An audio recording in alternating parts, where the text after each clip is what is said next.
National Security Commission on Artificial Intelligence. We welcome the subcommittee chairman, Stephen Lynch, my good friend from Massachusetts, and ranking member Glenn Grothman.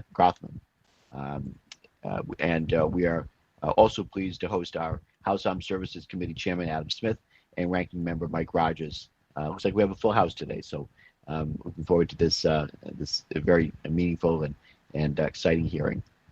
So I'm pleased to welcome, of course, most especially, 4 commissioners from the National Security Commission on Artificial Intelligence, a commission that was created by the House Armed Services Committee in the National Defense Authorization Act for fiscal year 2019 to help us advance the development of artificial intelligence, machine learning, and associated technologies to prepare the defense enterprise for the national security challenges of the future.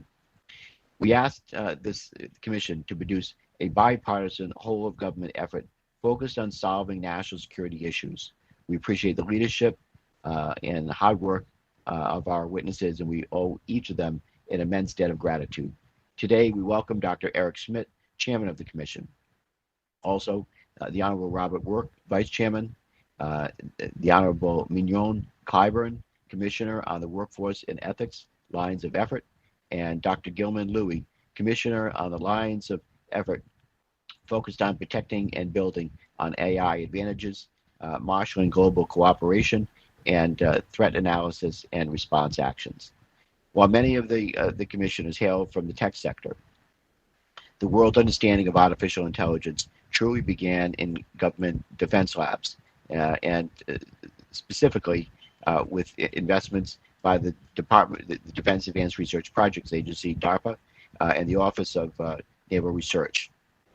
Now, decades later, we must redouble our focus on the power of defense science and technology research to propel us into the future. So I look forward to hearing the Commissioner's recommendations on investments in basic and applied research and how to encourage faster adoption of innovative and cutting-edge capabilities.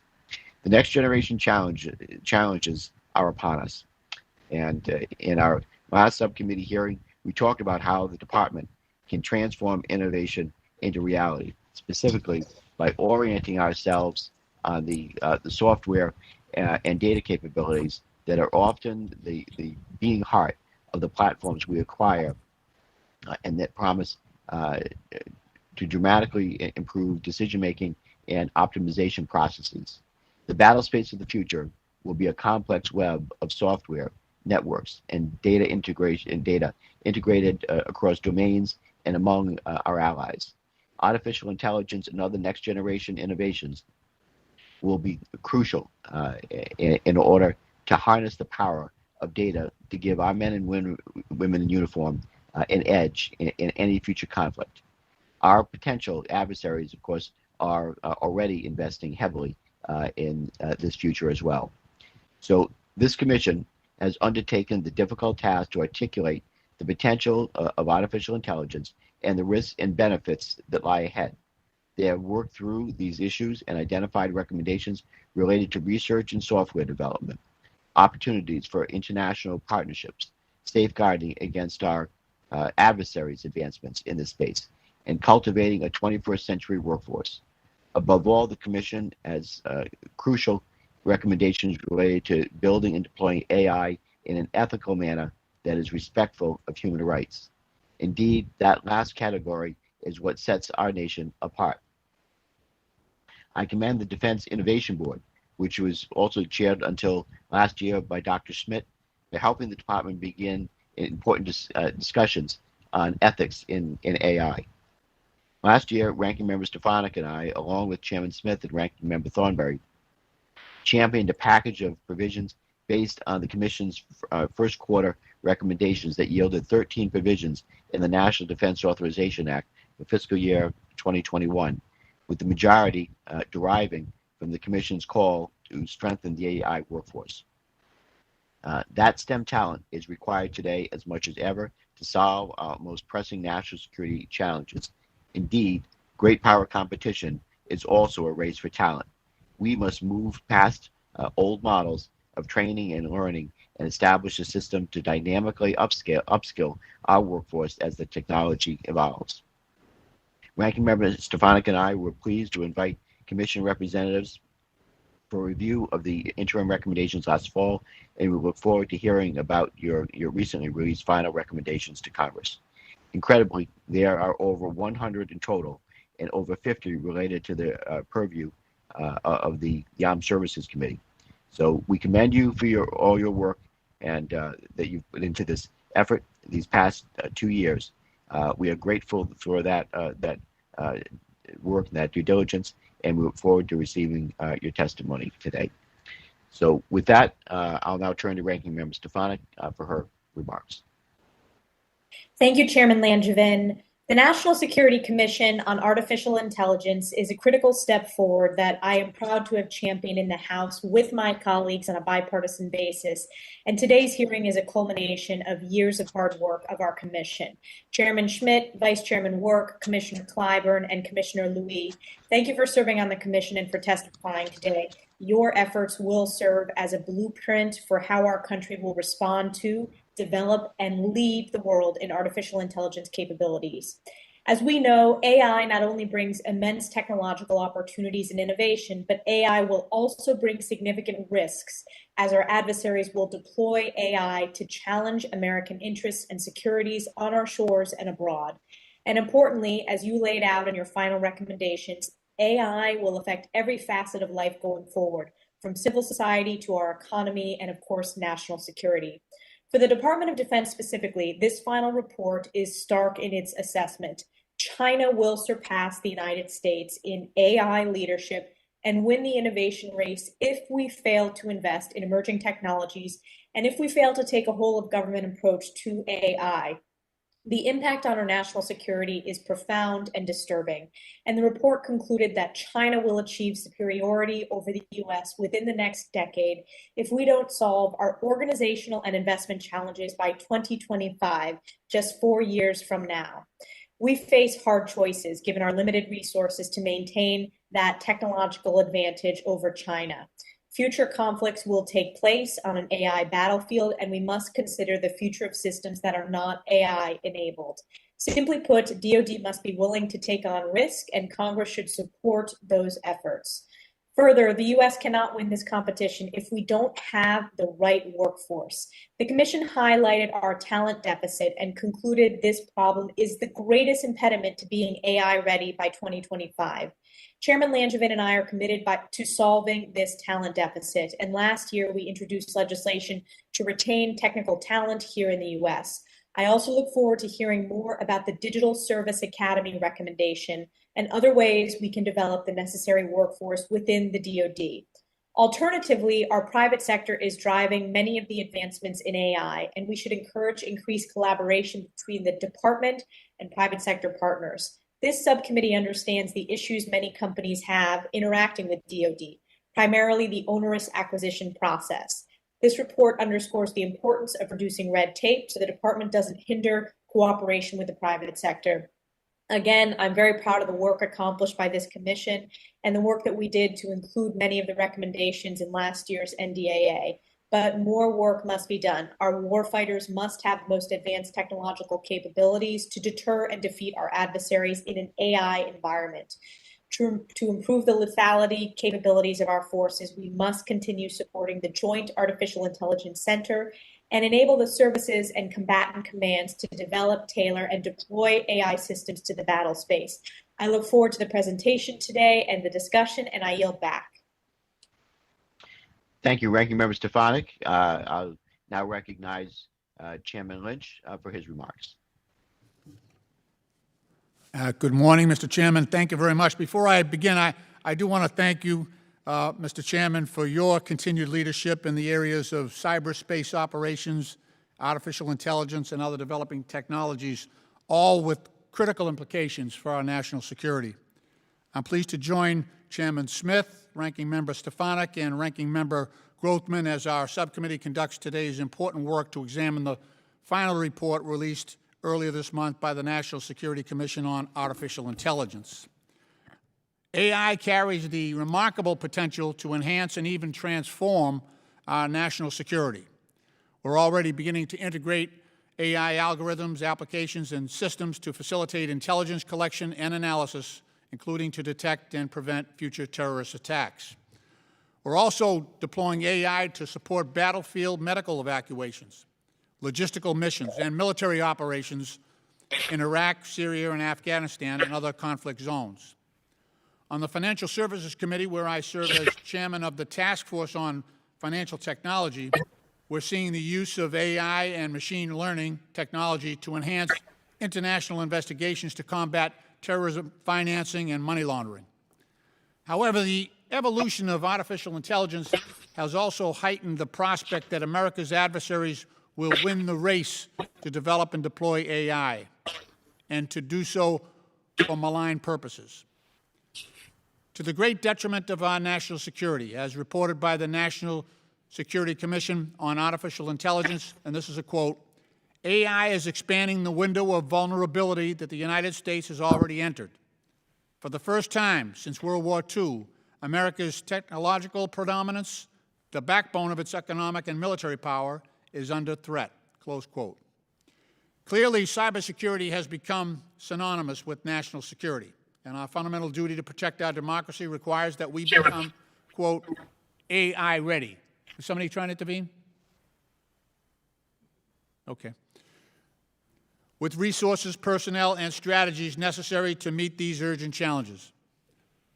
According to the Commission, however, we are a long way from that goal.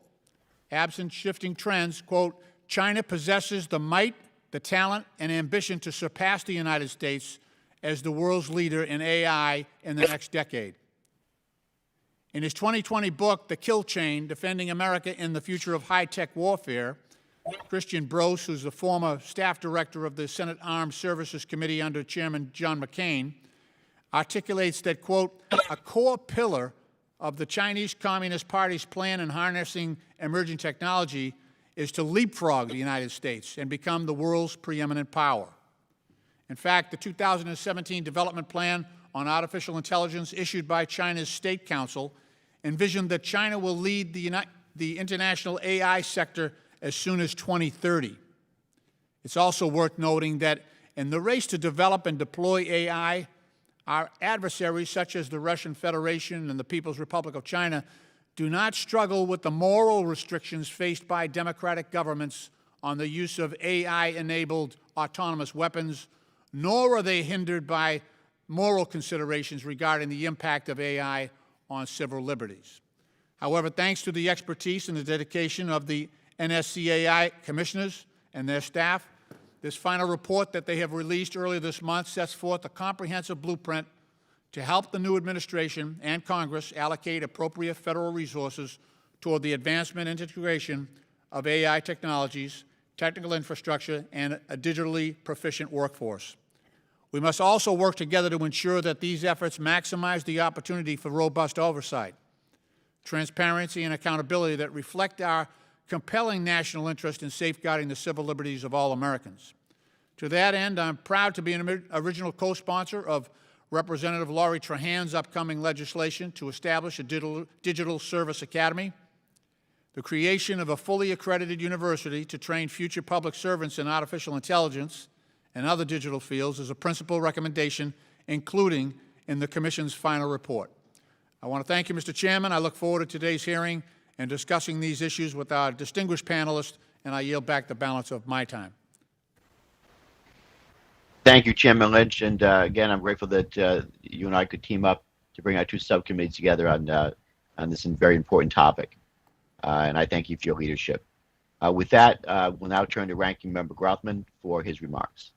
Well, very pleasant today. Great to start off the day by hearing a nice Boston accent. I first want to thank Chairman Langevin and Ranking Member Stefanik for inviting us to join in this important meeting. Thank Chairman Lynch as well for having us. Advancing American technology safely and effectively should be a bipartisan priority. I also want to thank our witnesses here today, and I particularly thank you for not having us see you on a Zoom. To see you live and in person is a real treat for us Congressmen. You authored an impressive and thorough report on the future of artificial intelligence, or AI, and gave Congress and the executive a roadmap on how to proceed.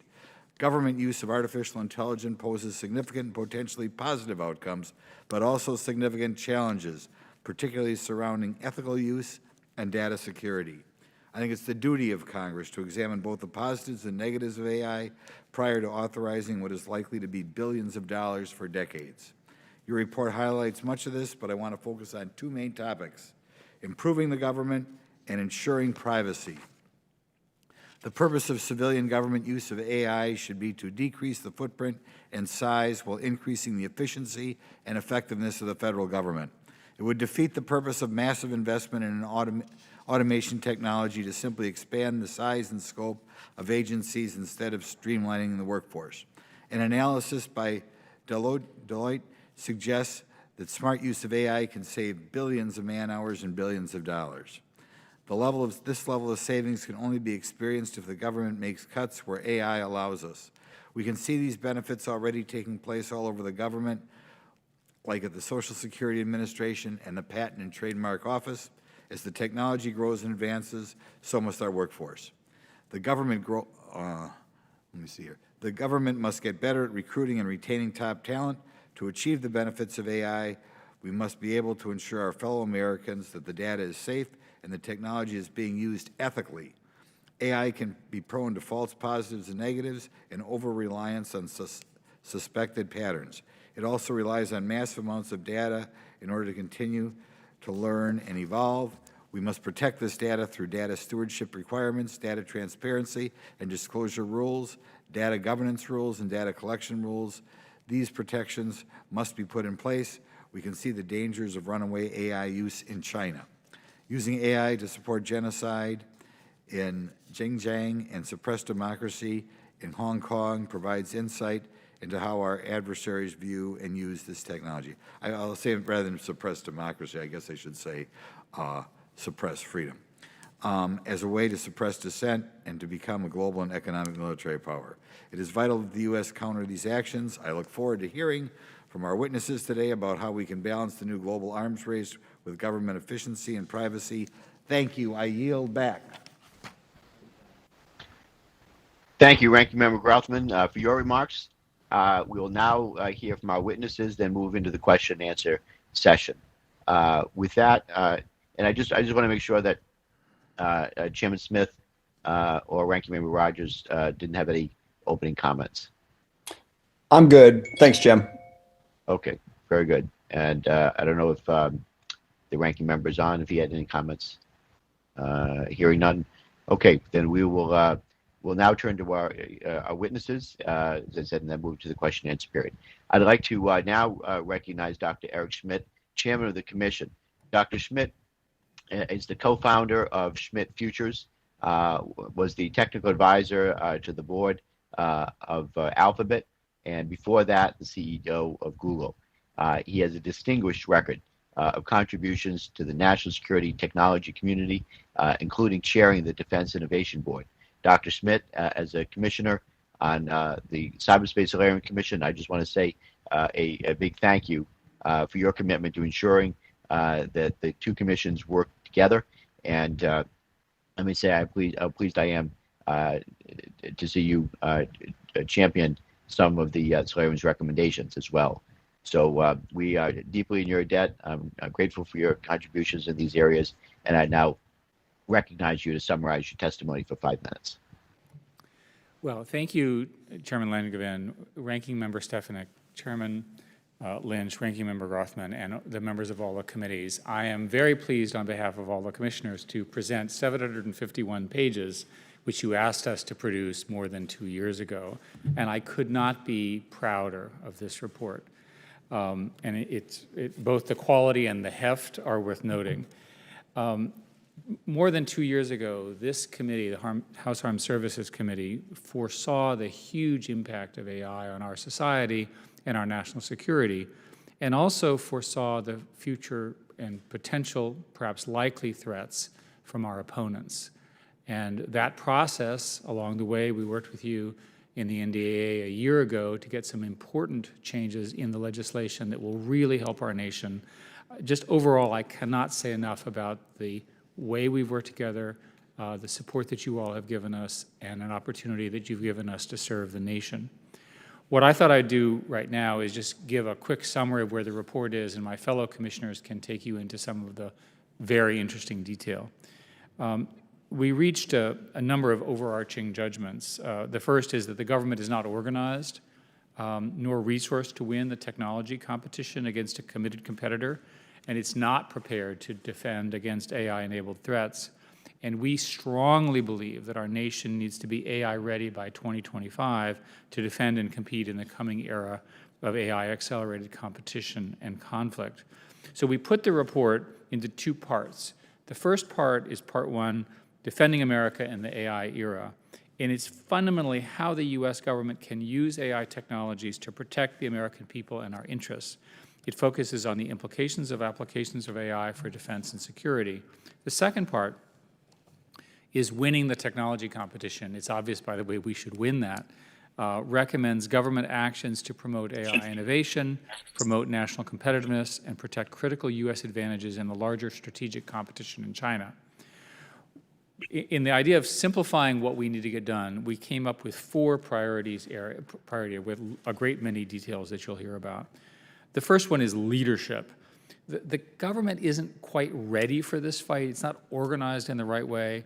We need organizational structures that accelerate the government's integration of AI and the promotion of AI across the country. There needs to be something at the White House. We're proposing a Technology Competitiveness Council reporting into the Vice President that would precisely monitor and drive this transformation that we need. And by the way, it's not just the government, it's also in private sector. Talent, as you've identified, a number of you have, in your opening comments, there's this huge talent deficit in the government. We need to build new digital talent pipelines and expand existing programs. We need to cultivate AI talent nationwide and ensure the best technologists come to the U.S. and stay in the U.S. and don't go to our competitors. Seems sort of obvious, but incredibly important to emphasize. In hardware, the AI systems are critically dependent upon powerful hardware, and we, as a country, are too dependent on semiconductor manufacturing in East Asia and Taiwan in particular. Most cutting-edge plants are produced in a specific plant that's 110 miles from China. That's got to be an issue. We must revitalize U.S. cutting-edge semiconductor fabs and implement a national microelectronics strategy. We state very clearly in our report that the objective is to stay 2 generations ahead of the Chinese effort. It could not be clearer in our view. And the fourth, of course, is innovation. AI research is very expensive. We need the government to help set the conditions for broad-based innovation across the country. We need, for example, a national AI research infrastructure so more than the top 5 companies have the resources to innovate. And in particular, startups and universities need this facility. And we also need to add, we think over 5, 6, 7 years, up to $40 billion in annual funding in the next 5 years to cover AI R&D for defense and non-defense purposes. And as you highlighted, Mr. Chairman, in your comments, there are other things that are crossing edge. The first is partnerships. We need to build coalitions with like-minded nations, the technology democracies, the techno-democracies in my own verbiage, to advance the development and use of AI in emerging technologies that support our values, which is critical. We spent a lot of time on our report talking about values. And the second one, consistent with the values, is responsible use. In the face of digital authoritarianism, we, the U.S., need to present a democratic model of responsible use of AI for national security. You can imagine the opponents and how they might use or misuse these things. The trust of our nation, the trust of our citizens, will hinge on justified assurance that the government's use of AI will respect privacy, civil liberties, and civil rights. We have a set of recommendations along those lines. I really thank you all for giving us this opportunity. It has been a true privilege for me to be part of this and to help lead it. Thank you very much. Thank you, Chairman Schmidt. With that, next we'll hear from the Honorable Robert Work, Vice Chair of the Commission. Secretary Work is a former Deputy Secretary of Defense and Undersecretary of the Navy. Secretary Work's commitment to innovative strategic thinking is well known, and I welcome him back before us today. Dr. Work, you are now recognized to summarize your testimony for 5 minutes. Thank you, Chairman Langevin, Ranking Member Stefanik, Chairman Lynch, Ranking Member Grothman, and members of the committee. Thank you for having us today. It's a great opportunity to testify before you. I'd like to follow Eric's broad overview with a focus on the parts of our report that deal with national defense.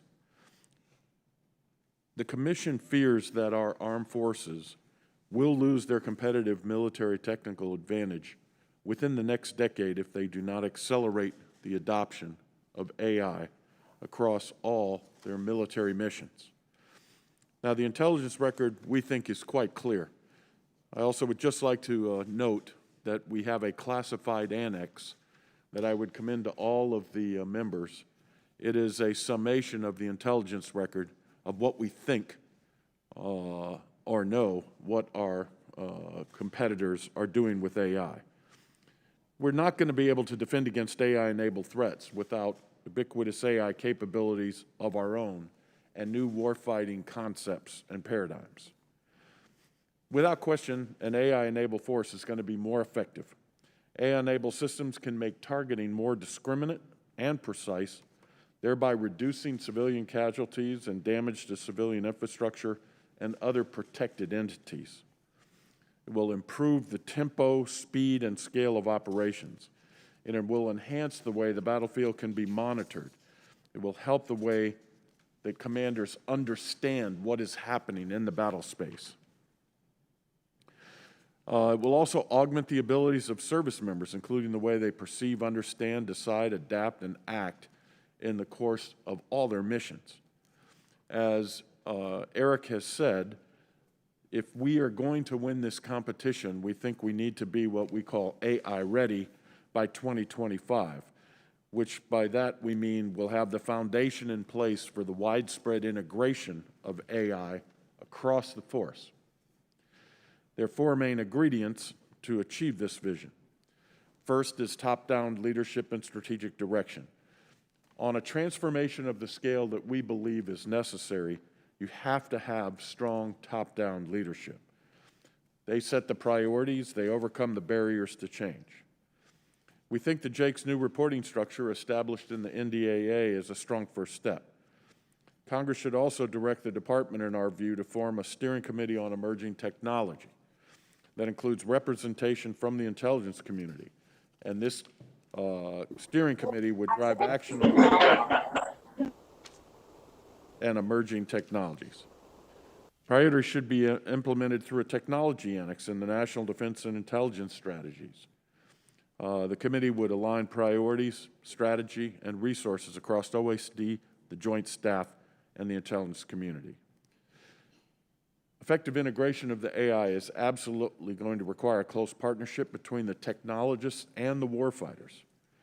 To ensure technical expertise informs capability and requirements decisions at the highest level, we recommend that the Undersecretary of Defense for Research and Engineering be made the co-chair and the chief science advisor to the Joint Requirements Oversight Council, or JROC.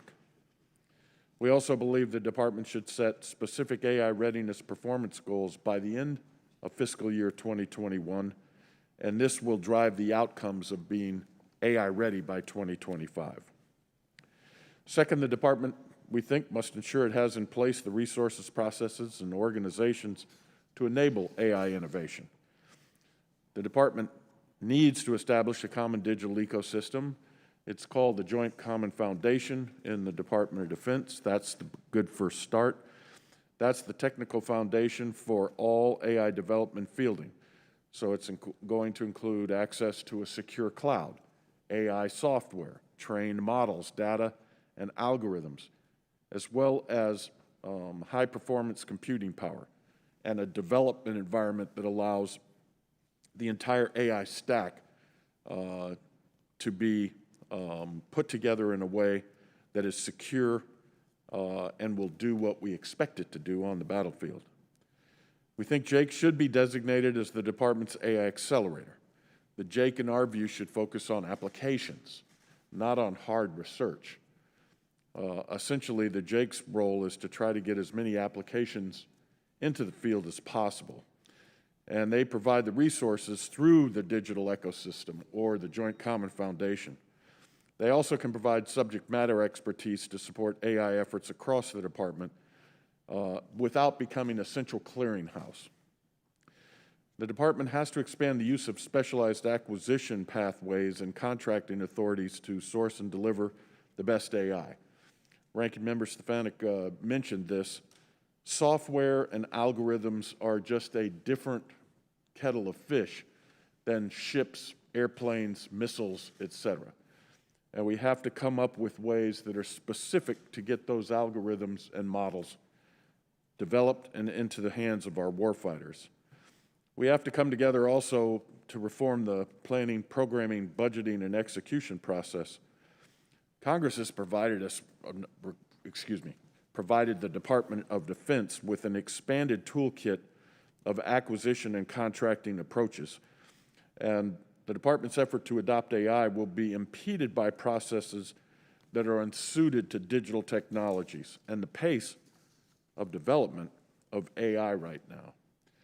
The department should also increase its overall S&T spending, increase AI R&D to $8 billion annually by 2025.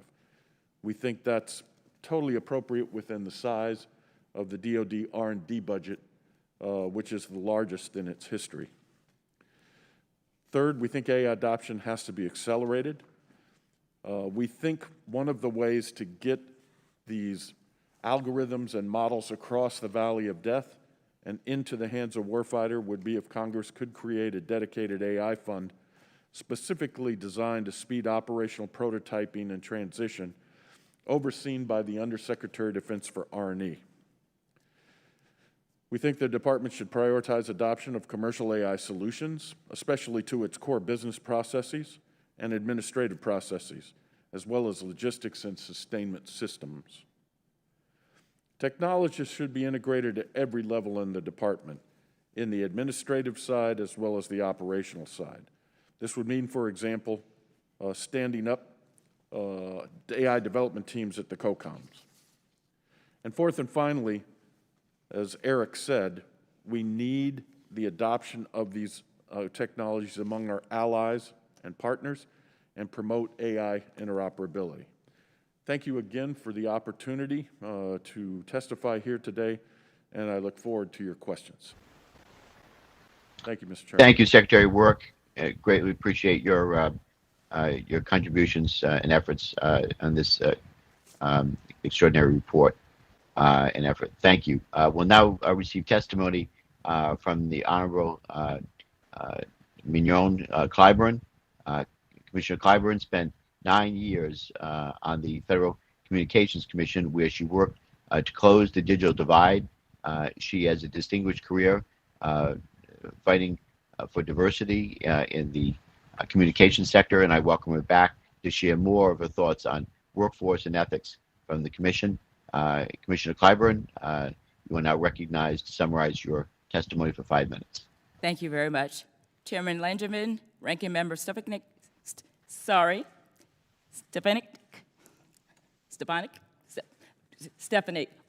we're friends. Chairman Lynch, Ranking Member Grothman, I'm having a tongue-tied morning, and members of the committee, thank you for the opportunity to appear before you to highlight the Commission's workforce recommendations. But first, I would like to thank the members of the committee, particularly Chairman Langevin and Ranking Member Stefanik, for your leadership and for advancing many of the Commission's recommendations in this area. Each time my fellow commissioners discussed the workforce, we arrived at the same conclusions. The military needs to have expertise both in and out of uniform, or it will be unable to build the systems to perform the task described in our report. And the DoD is unlikely to develop expertise quickly enough on its own. As a result, if the Department of Defense is going to become AI ready, especially by 2025, as we have recommended, congressional action will be needed. Allow me to briefly describe 4 high-priority recommendations in the report. First, and most critical for the AI workforce, is the need for military and civilian career fields in software development, data science, and artificial intelligence. The inability of our military digital subject matter experts to spend their careers working in digital fields is arguably the single most important issue impeding modernization. Without this career path, DoD will continue to struggle to recruit new talent, identify talent, and retain the talent it already has. I should note that many of the military and civilian experts we spoke with when the commission started have since left government service because they were unable to continue working on AI. We must stop bleeding talent. This is a well-known problem with a relatively straightforward solution. Unfortunately, we have not seen enough progress, and it is time for us to take concrete steps to address the hemorrhaging when it comes to talent. Our second priority is training junior leaders. We must fundamentally change how junior leaders use and interact with AI and other information processing agents. Junior leaders must not only understand how to team with machines, but learn when to trust machine outputs. We recommend the military services integrate AI topics into pre-commissioning and entry-level training for junior officers and training for both junior and senior non-commissioned officers. Our third priority is to incentivize emerging technology literacy among senior officers. We often speak of the need for a cultural change in DoD, but the most effective way to change culture is to change incentives. Using the Goldwater-Nichols Act's incentivization of joint competency as a model, Congress should require DoD to create an emerging technology certification process and critical billets. Service members should earn their certification by serving in non-critical emerging technology billets, fellowships with industry and academia, graduating certified courses, and earning commercial certifications. Finally, we recommend a United States Digital Service Academy, an accredited degree-granting university. The academy would help meet the government's needs for expertise in artificial intelligence, software engineering, electrical engineering, computational biology, and several other areas. Students would attend the school tuition-free and receive a highly technical education. Graduates would then enter the government as civil servants with a 5-year service obligation. Our staff will be available to work with you on further details of each recommendation, but for your convenience and consideration, we have produced draft legislative language for your review. Thank you again for the opportunity to appear before you, and I look forward to any questions you may have. Thank you very much, Commissioner Clyburn. We appreciate your testimony today and everything you had to say. Now, lastly, we'll receive testimony from Mr. Gilman Louie. Mr. Louie is a co-founder and partner of Alsop Louie Partners, an early-stage technology venture capital firm, and he was the very first CEO of In-Q-Tel, the venture capital firm established with the backing of the Central Intelligence Agency. I welcome him now to share his insights from the Commission on technological advantages, global cooperation, and threat analysis. Commissioner Louie, you are now recognized to summarize your testimony for 5 minutes. Thank you very much. Chairman Langevin, Ranking Member Stefanik, Chairman Lynch, Ranking Member Grothman, and members of the committee, thank you for the opportunity to testify today. Our report took a broad view of national security to encompass economic competitiveness, as Eric has noted, as well as defense, as Bob has discussed. I wanted to focus on a series of cross-cutting national security problems related to AI that needs urgent attention. What these have in common is that our adversaries are aiming to take advantage of the free and open nature of our society. First, our society's digital dependency leaves us vulnerable to emerging AI-enabled threats. For example, adversaries are using AI to enhance disinformation campaigns and cyber attacks. They are also harvesting data on Americans to build profiles of their beliefs, behavior, and biological makeup to to be used for tailored attempts to manipulate or coerce individuals. This is a gathering storm of foreign influence and interference and requires organizational and policy reforms to bolster our resilience. We should stand up a task force and 24/7 operations center to confront digital disinformation. The government needs to better secure its own databases and prioritize data security and foreign investment screening, supply chain risk management, and national data protection legislation. We need AI-enabled cyber defenses to protect against AI-enabled cyber attacks. And as the pandemic has made clear, biosecurity must become a top-tier priority in national security policy. Second, competitors are making every effort to steal our technology, research, and intellectual property. As the margin of U.S. technological advantages narrows and foreign efforts to acquire American know-how increases, we need to examine how to best protect our ideas, universities, labs, and companies without unduly hindering innovation. We need to modernize export controls and foreign investments screening to better protect dual-use technologies like AI. We need to protect U.S. research institutions as national assets. They need tools and resources to assess risks and share information as well as cybersecurity support. And we need to elevate intellectual property policy reforms as a national security priority in light of China's effort to leverage and exploit IP policies to its own advantage. Finally, to protect our country in all these areas, we need to have better intelligence. The report makes significant judgments that the intelligence will benefit from AI more than any other national security mission.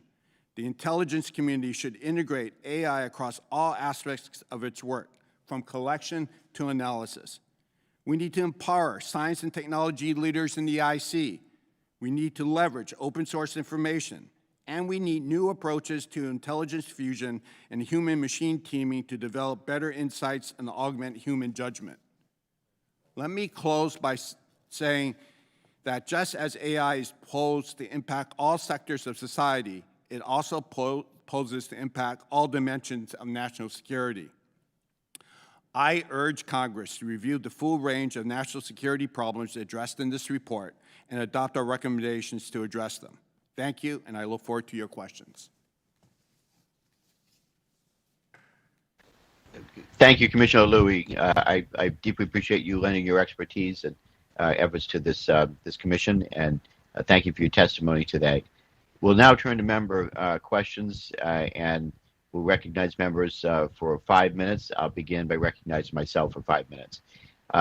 Dr. Schmidt and Mr. Louie, are there better ways that DoD could leverage industry and academia to field AI systems more quickly than going through the normal acquisition pipeline? Will the software acquisition pathway, by way of example, provided in the FY20 NDAA and the budget activity 8 software budgeting pilots help DoD's efforts? Thank you, Mr. Chairman. The pathway that you all provided is helpful, but it's not sufficient. And the cultural aspect of training people to treat software differently has been harder and taken longer than I thought. I do know many, many software companies who want to work with the government, and in particular with the DoD, and they cannot find a corresponding customer or user or buyer or someone who can work with them. My own view is that the DoD should set up some kind of technology insertion program where they literally go and try to get this stuff in because it's so strategic and so important to the mission of the DoD. Gilman? Thank you, Dr. Schmidt. Software and AI are joined at the hip. And until the department is able to acquire software, not as hardware, not in the form of block upgrades, but as consumed as a fuel that fuels our system, We have a saying that we did back, many of us who worked on the SWOT report. We said, software is something that never ends. It's a continual process. But all of our acquisitions are designed for building big systems in these kind of monolithic upgrades. Our adversaries are not doing that. For us to be competitive and for us to have the best software as it's happening, we need to reform on how we do it. A single color of money is a start, but it's only a start. The culture needs to change. We need professionals who know how to acquire software and understands the basic underpinnings of AI. Very good. Thank you, Dr. Louie. If I could continue with you, Dr. Louie, Commissioner Louie, we're all aware that China views talent as central to its technological advancement. The Commission addressed many recommendations towards the U.S.'s need to attract and retain the best foreign talent to study, live, and work in the United States. Can you speak to why this is so important to our national security and how others will capitalize on our policies if we do not find a way to keep the best talent here? Sure. First of all, China realizes it has a major disadvantage when it comes to attracting talent. Talent comes to democracies where good ideas flourish and individuals can chase their own pursuits in order to improve research and development. In doing so, we must not give away that advantage. We attract the best and the brightest from all over the world for the past 50 years. It's a fundamental U.S. advantage. The Chinese realize that they cannot compete with our top 1% when it comes to AI. Their strategy is to use their talents to apply what we discover. That discovery capability lies in our ability to work not only in our universities and research labs from individuals both from here domestically and from all over the world, but to share those ideas in the open and shared platform called open science. China is not an open society. It does not believe in open science. We do. Please don't give up that advantage. Yeah, well said, Commissioner Louie. Finally, Dr. Schmidt, of all your recommendations that focus on the Department of Defense and its adoption of AI, what do you believe are the Commission's most consequential recommendations that Congress has not yet acted upon? There are many, and Commissioner Work can probably add here. There are many aspects of the recommendations around talent that have not been adopted, in particular retaining specialized talent. And the other issue has to do with the regulatory structure. As you highlighted in your earlier comment, the regulations are essentially antithetical to prioritizing AI. They're built around large weapon systems of a hardware kind, and the real strength of our nation will come from the strength of our software and AI activities.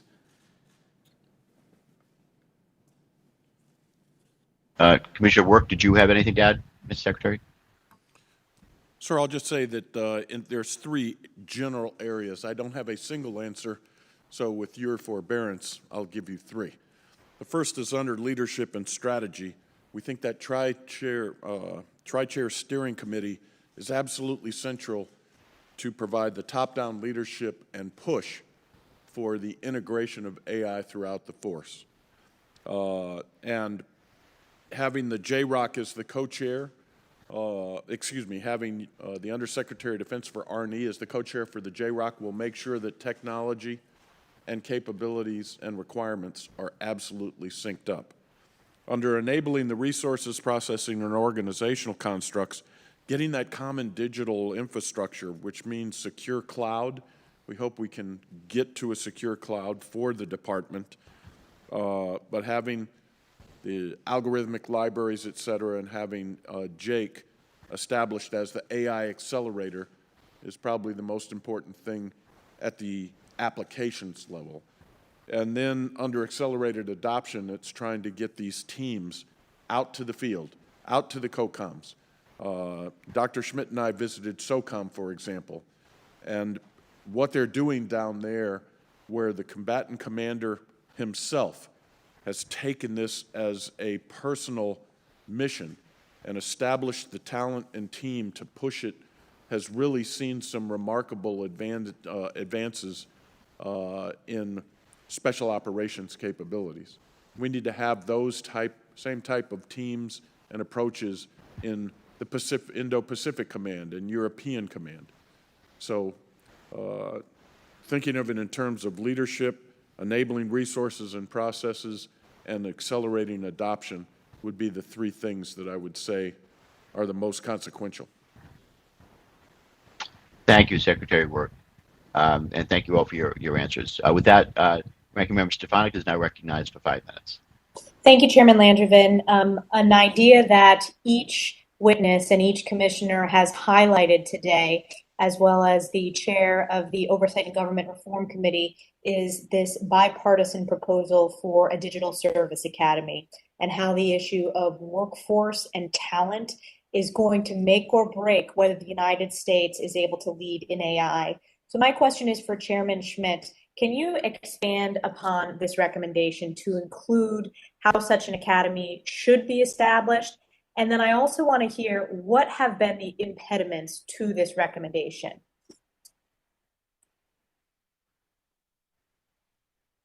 If it's okay, I'd prefer that Commissioner Clyburn answer. Great. Well, thank you again very much. The need is very clear. We have a clogged pipeline. And so the commission was very bold in its recommendation. It recognizes that there are a number of impediments. Many of them are economic. And so what we attempted to do here was to identify what could be a platform that would be targeted when it comes to STEM education, be unapologetic about educating to meet the needs that we have in government from a civilian point of view. And this academy is a part of the solution. Some of the things that I have heard that have been maybe a little less embracing is what does it mean in terms of the other service academies? Do we need another institution? How expensive will it be? How long will it be to onboard? It is not going to be inexpensive. It will take up to 7 years to graduate the first class. But what I will say is that pipeline problem that I mentioned, everyone knows that it's there. We need to be big, bold, and targeted and intentional. And this is one way we thought it was unwaveringly obvious that we were serious about addressing the pipeline deficit. May I Thank you, Commissioner. Oh, sure, go ahead, Eric. Let me add that a number of universities have offered to help us get this set up if the legislation proceeds as we've described, and it should ultimately be very good economically because of the payback requirement. If you graduate, you have to work for the government for 5 years. We strongly endorse this idea.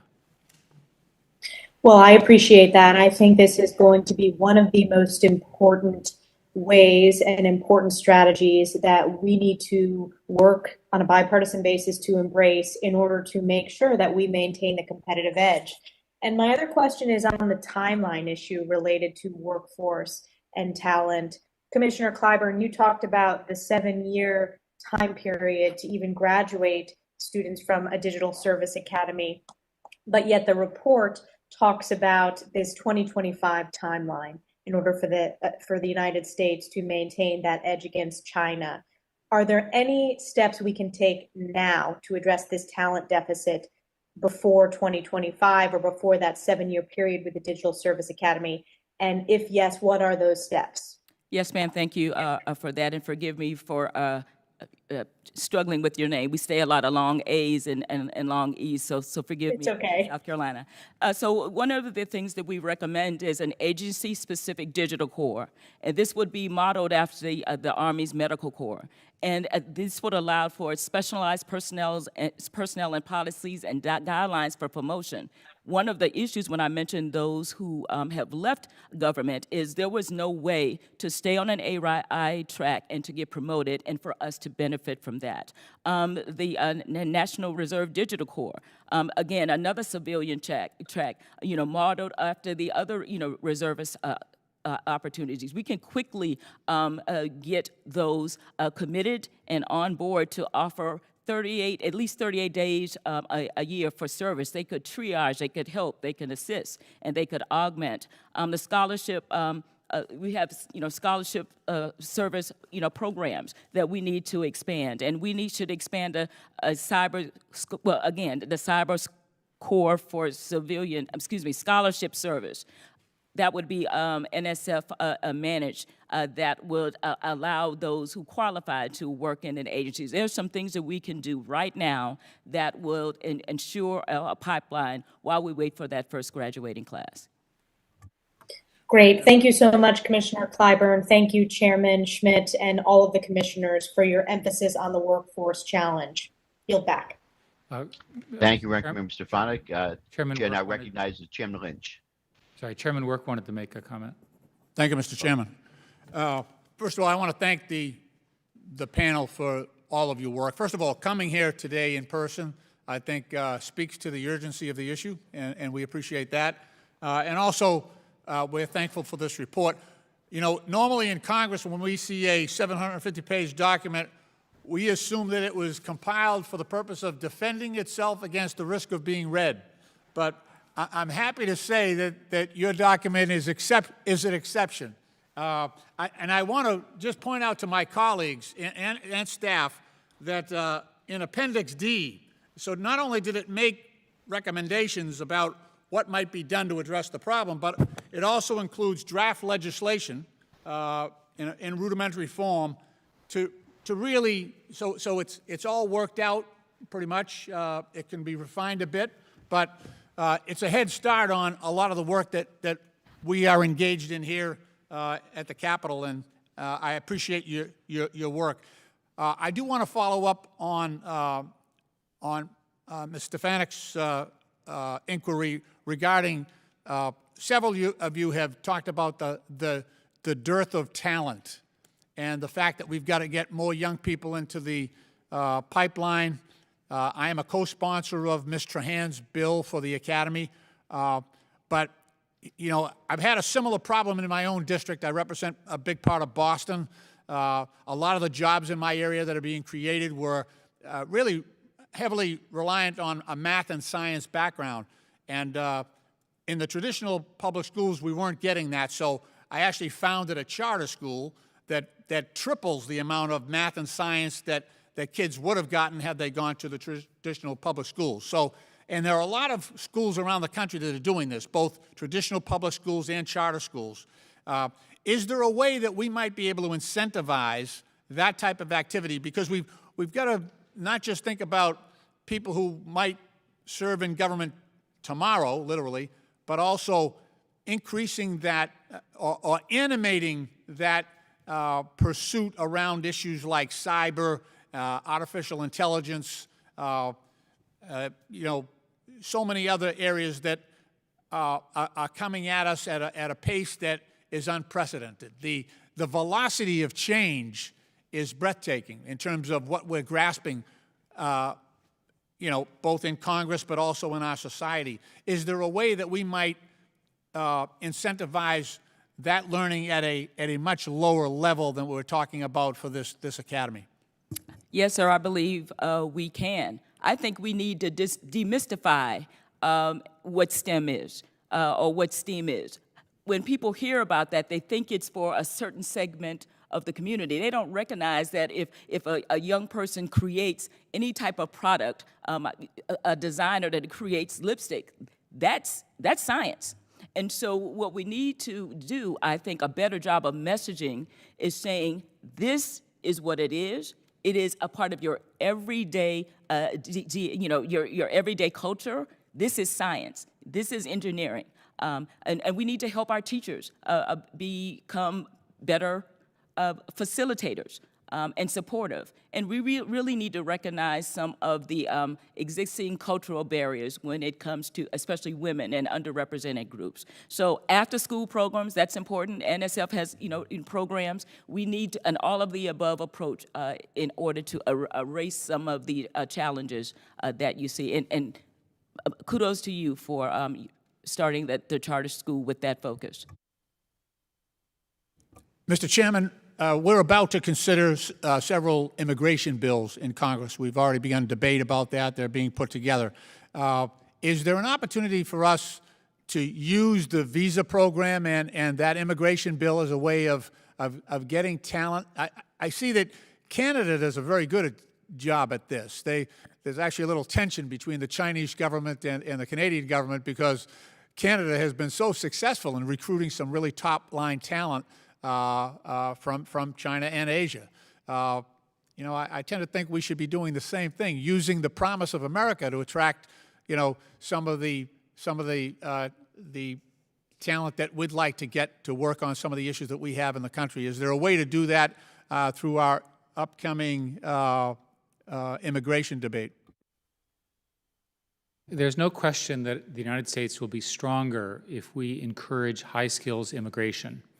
In the last administration, mostly what would happen is that the visas would be very difficult to get, and that companies would park employees in places like Canada, Vancouver, and so forth, waiting for the H-1B lottery. This is not in America's interest. So everything that we can do to get high skills immigration into the right places is welcome. The argument is relatively simple. If we don't welcome them, they will create companies and efforts in countries that may ultimately not consist with our best interest. The other obvious point is that once we let them in the country, or once we educate them in the country, we need to give them some way of staying in the country consistent with the law and their good behavior. It's stupid, frankly, if I may say that, to fully educate a brilliant quantum physicist and then send him to China, where he creates a quantum physics program that competes with our military activities, which indeed is what we did. Gilman, you may have something to add here. Thank you, Dr. Schmidt.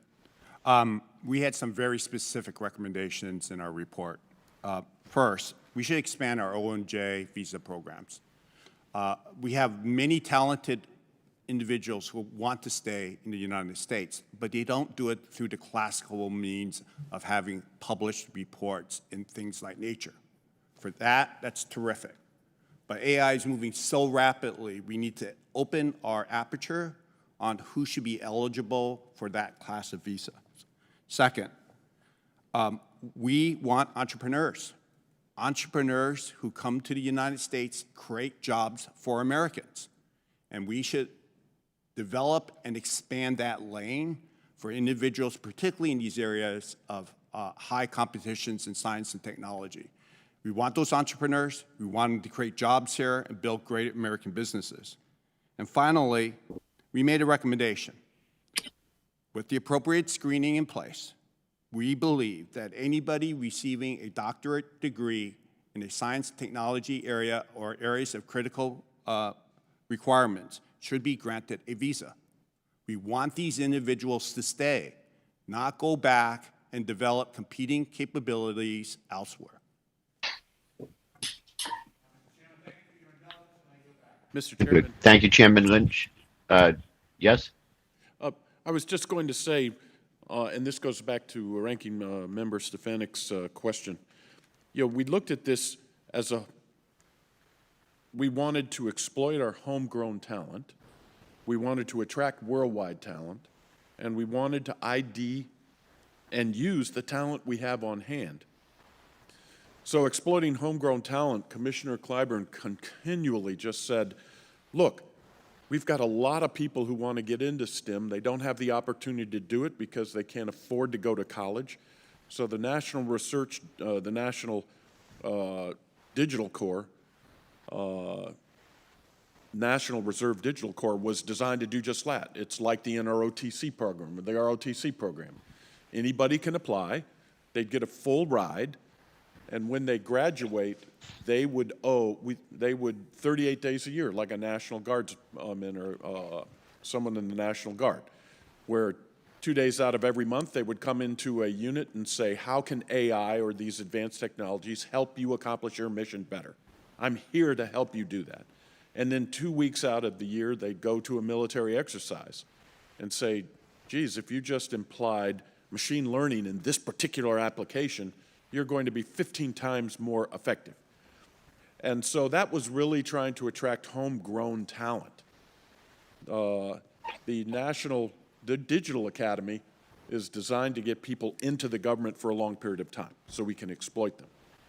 Attracting the worldwide talent, Commissioner Louie and Commissioner Clyburn have already talked about this.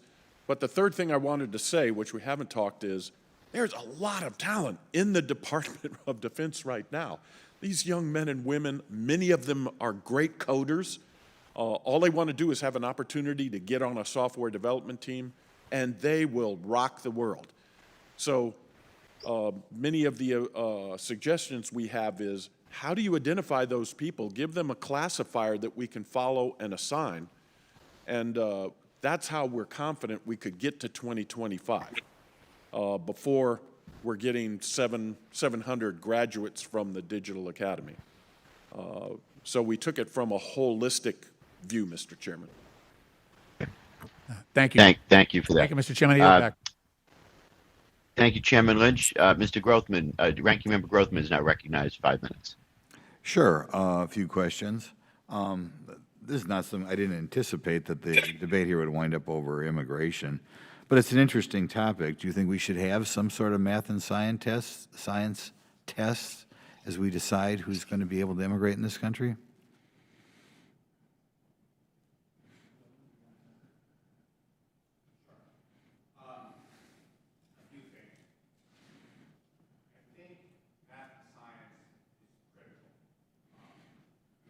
I don't think your microphone is on.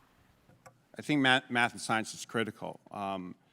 I think particularly in our recommendations for the doctorate lane, clearly S&T should be one of the testing variables that we should be looking at.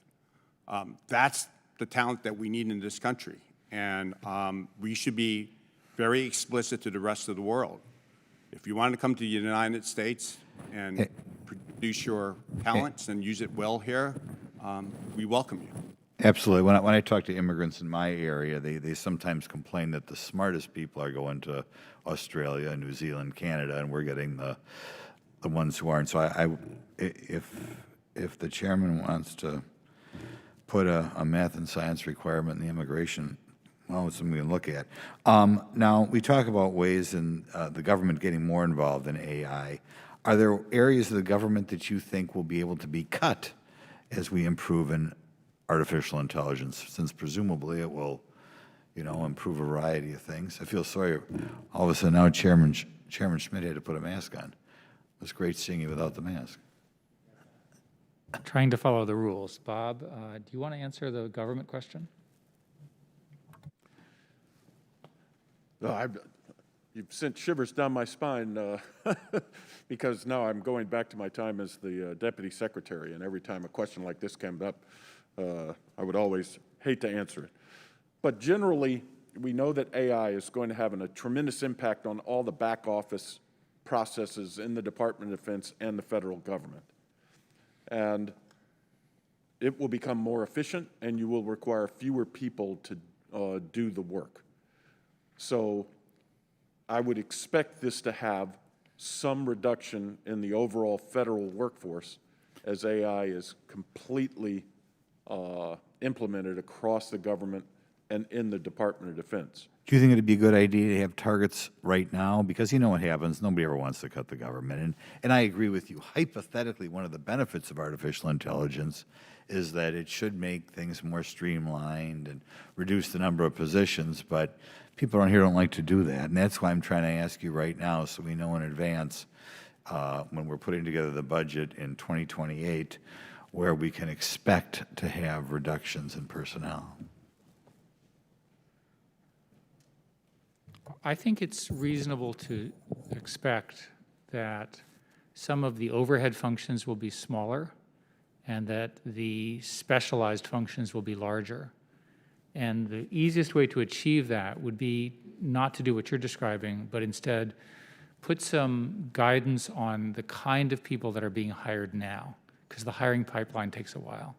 So the government loses, 10% of the employees a year, and it's hiring 10% new, some number like that. You all would know the exact number. You could establish a threshold that among the new hires that occur every year, a certain percentage of them have to meet a science and technology type threshold, a specialized threshold. And that would achieve your objective without having to go through the fighting over budgets argument. We're really focused on the people, not the money, because the people will drive everything else. I also think that the other part of the equation here is increasing the productivity of our people. Look, our adversaries are not holding back. China has already set out its goals to compete with the U.S. in AI by 2025 underneath Made in China 2025, to surpass the U.S. capabilities by 2030, and to win in any domain, anywhere in the world, in any kind of hostile action by 2049. The issue is not so much the savings, but where do we deploy our talent? Where do we put them in places where they're going to be the most productive? And how are we going to compete with an adversary who's committed its entire nation to win in the fourth industrial revolution? We need to meet that challenge head on. We need to deploy our personnel, educate them, and skill them to be able to fight in this next arms race. What majors right now in American colleges, to you, if you get a major in that, signals that you would be good in the AI field? Mathematics, clearly. Statistics, for example, is something that we should be teaching in our high schools because it's critical to the way we're thinking. Second, even if you're in non-S&T areas, understanding how AI, what you can trust it for, what you need to augment it with, what you need to question about it is going to be critically important as well. And sir, I would follow my niece in biomedical engineering. And let me add that there is good news here. The universities of the United States are generally seeing a huge supply of computer science graduates and majors. And in virtually every university I've studied, computer science is now the #1 major ahead of, for example, economics, which is sort of a big surprise. That workforce is coming into the private sector, and it's not coming into the government sector the way it should be. Because in the private sector, they get to work on this stuff, whereas in the government, they have to do this billet and that billet and so forth. When I was running the DIB, we met a brilliant, we were doing a Russia review in the National Security Council, this brilliant young man who was busy doing cyber attack analysis. And I asked what was his career path, and he says, next week I'm being transferred to a non-technical position in another part of my rotation. That's insane. And that's how the government works. We need to address those issues, and those are covered in our report. Thank you for giving me additional time. Thank you, Ranking Member Grothman. Mr. Larson is now recognized for 5 minutes. Over here. Thank you, Mr. Chairman, for recognizing me. 20 years ago when I came to Congress, I don't think I would have ever predicted 20 years later I would have said, I'm really excited to read a report on AI. But I am. And two particular sections are pages, I'm real excited about pages 77 and 78, and about 297 through about 300. Those are the education bits. And I'll get there, Mr. Work, I'll let you know. You don't have to read it. But on that, a few years back, we included in the NDA a direction to the JAIC to develop an AI education strategy, which they are beginning to roll out. My vision of it is to go as deep as possible with as many folks. If I could just ask the guys on the clock, you didn't reset the time. So, sorry about that. Yeah. I think every woman and man in uniform and civilian in the DoD should have some basic AI education. They don't have to be coders. They don't have to be the ones leading the project, but have some basic education which is why page 77 is interesting, or excited about having an AI-ready DoD by 2025, where warfighters are enabled with baseline digital literacy and so on. And then getting to pages 297 and 300, implementing that even more. So I want to start with you, Commissioner Clyburn. What exactly, is your vision within the DoD on AI education? Again, not everyone needs to be a coder, not everyone needs to be writing the software, but my idea is that they should at least understand the weapon they're using, whether it's an electronic or software weapon or hardware weapon, the weapon someone else is using against us. What was the vision of the commission when you came up with these recommendations? Microphone. It was a recognition that the next major conflict will likely not be on the ground, but it will be AI inspired. And so you're right, from headquarters to the tactical edge is how we phrase it, and I really embrace that. We have to be AI ready. We have to be AI trained. Those who protect us should have that digital foundation. Those who excel in computational thinking within the ranks, they should be identified and supported. It's a shame that we're losing that talent. And they should be able to advance. Those who employ, we need upskilling within the ranks. Junior officers from the beginning need to be trained in AI concepts. And they need to continually be educated and certified. So we can't stand still. We cannot ignore the fact that, again, we are in an AI, we might not recognize it, but we are in an AI revolution, and we need to be prepared.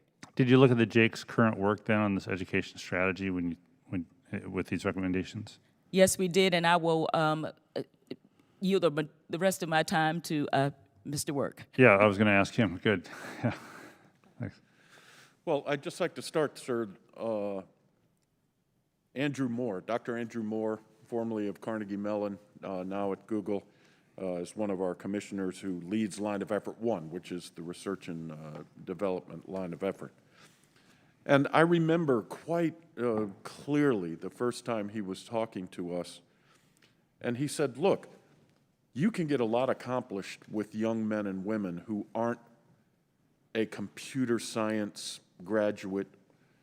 What they have to have is understanding of is computational thinking. And that had a big impact on the way we were thinking of this, because he made the case that there's a lot of innate talent in the force. We just have to identify those people. He recommended, for example, if we gave just one class, like at the 7th grade, and another class in the 11th grade on computational thinking, that you would have people who graduate who would be immediately able to step onto a COCOM development team.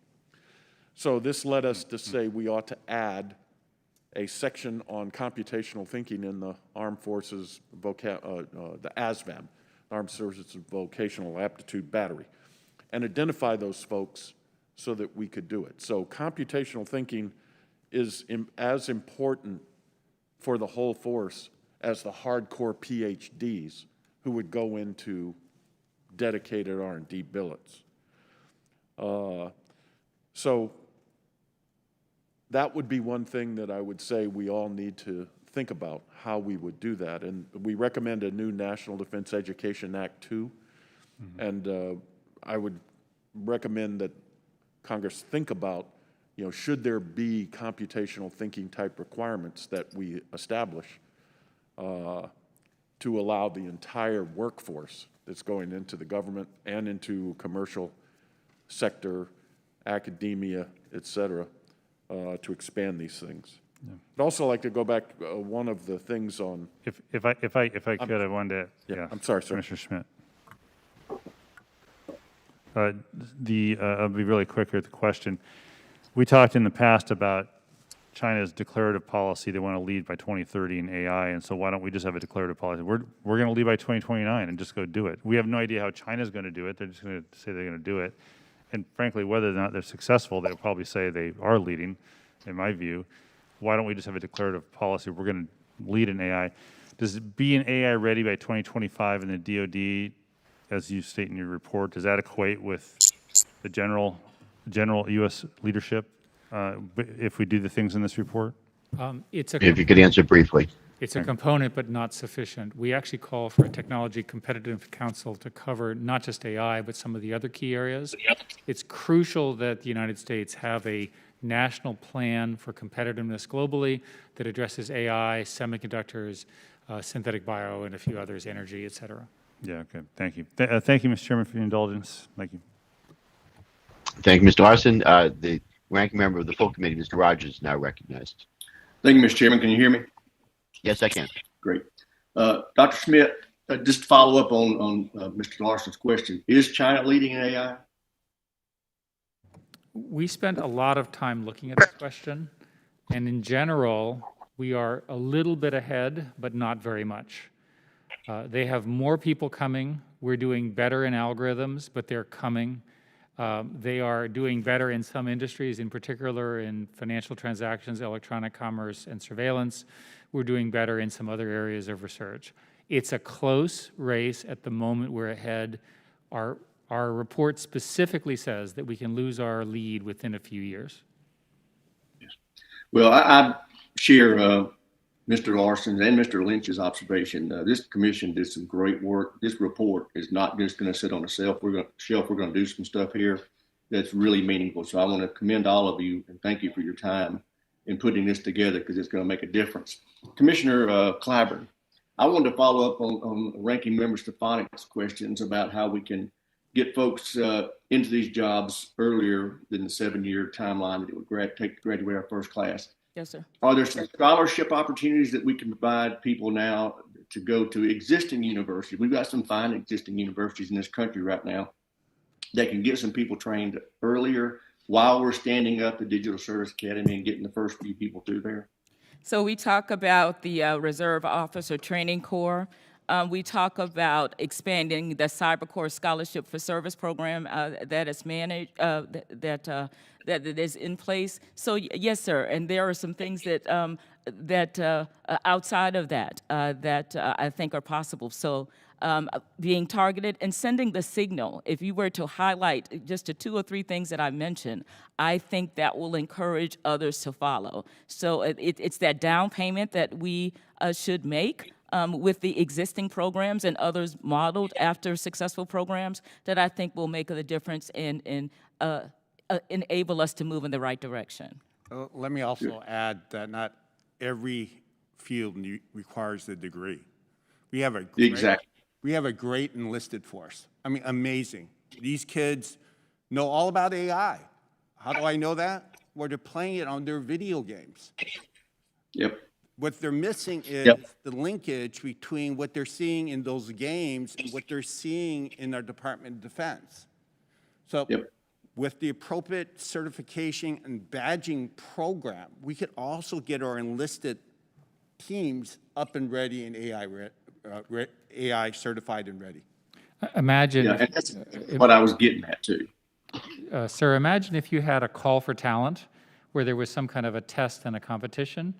I think all of the commissioners would say to you, you're going to be really pleasantly surprised by the existing talent in the government that's not correctly being used. Yeah, and I agree. And that's one of the things I was hoping is that, you know, when we had this structure set up, this Digital Service Academy, that it's not just focused on getting people a BA or MS or a PhD, that there are other folks who can get certified that can go ahead and get in the workforce right away.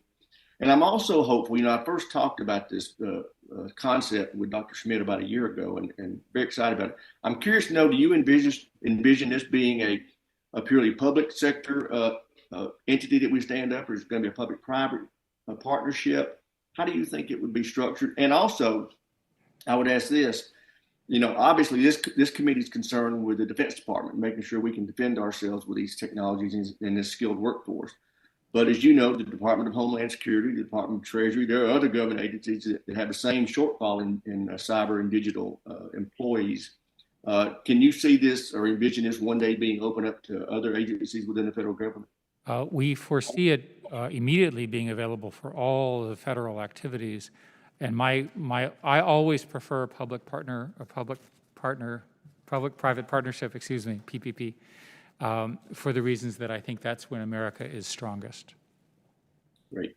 And sir, if you allow me, I'm sorry, if you allow me another bite at the apple, I could not go back home without affirming that the two-year colleges offer substantial support and opportunities, and they don't just offer two-year degrees, they offer other certifications that will enable this too. So I couldn't go back home without mentioning that. Well, I'm glad you did, because that's exactly what I was thinking about. It's a resource that we definitely need to be tapping into, because it would help fill a need that we've got. Commissioner Louie, do you believe the private sector even wants to work with the Department of Defense or the government on these kind of national security issues involving AI and cyber? I had the fortunate opportunity of standing up In-Q-Tel, and there were a lot of people betting against it. They asked the question, why would a young entrepreneur walk across Sand Hill Road and ring the doorbell of In-Q-Tel or a federal intelligence agency?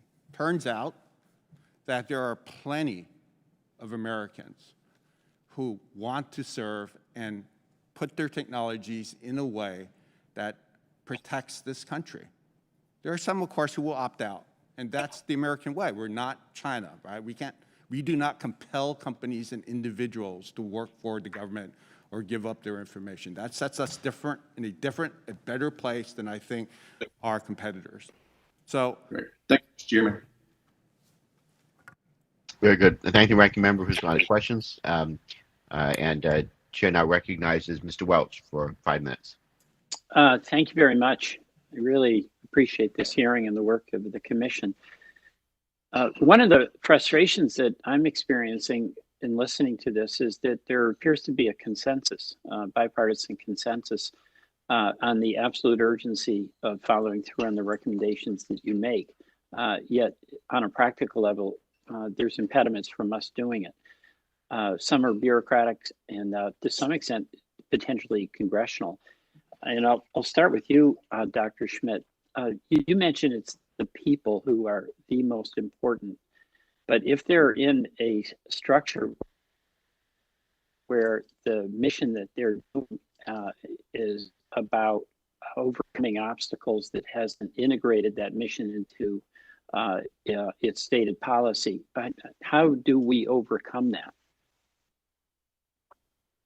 Part of our recommendations, as Chairman Work recommended earlier, is to take the AI efforts and cause them to report higher inside the military.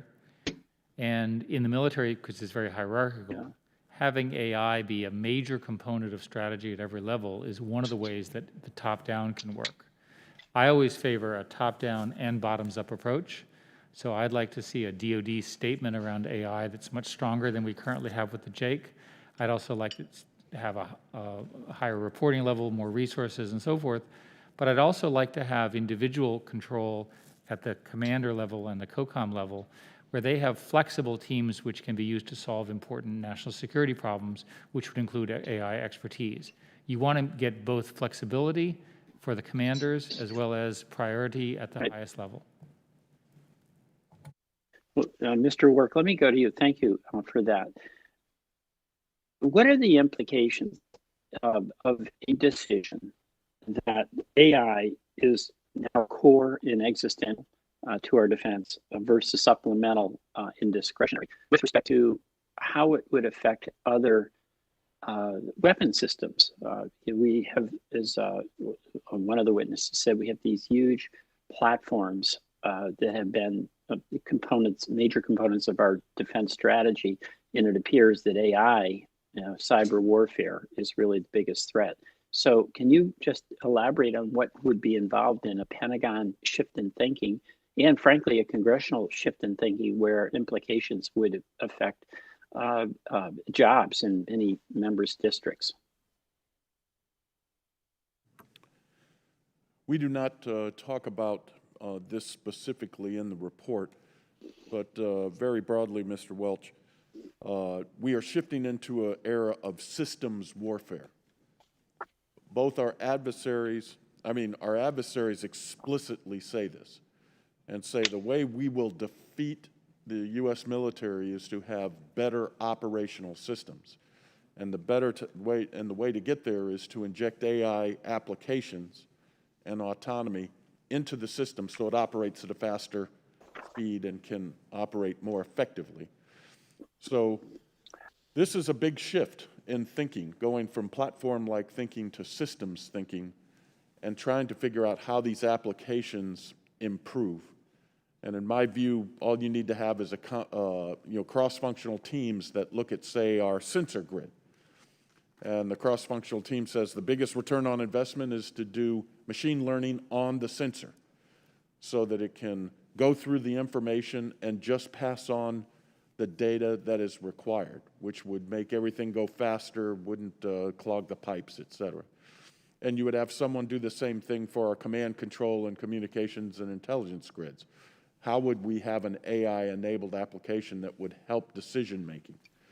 So this will literally affect every operation, mission that we do. And it's going to require a different way of training our commanders and our people, a different way of educating them, and a different way of training them. But it also requires a confidence among our defense leaders that a change in direction is not only desirable, but really essential, that has implications on the way we're doing business now. I mean, a hard education process and political process. Care to comment in my remaining 12 seconds? Amen, sir. It all starts with trust. As soon as we have demonstrated applications enough to where commanders trust them, then you will see an accelerated adoption. But trust is absolutely key. And education, it starts at the top and continues through the ranks. Thank you. Thank you, Commissioner. Thank you all. Very good. Thank you, Mr. Welch. Ms. Fox is now recognized for 5 minutes. Thank you, Mr. Chairman. For some reason, when I turn on my mic, my video goes off, but there goes the video. So I hope you can hear me. Thank you for having this hearing, and it's been very, very informative and very enlightening. And it's nice to see such bipartisan agreement. Mr. Schmidt, I know you're most comfortable with monopolies from your days at Google, but why should we create a monopoly in 5G? Why should one company, in concert with the Department of Defense, have a monopoly on 5G spectrum when having multiple facilities-based competition is what made the U.S. 4G market so successful and why the app economy originated here?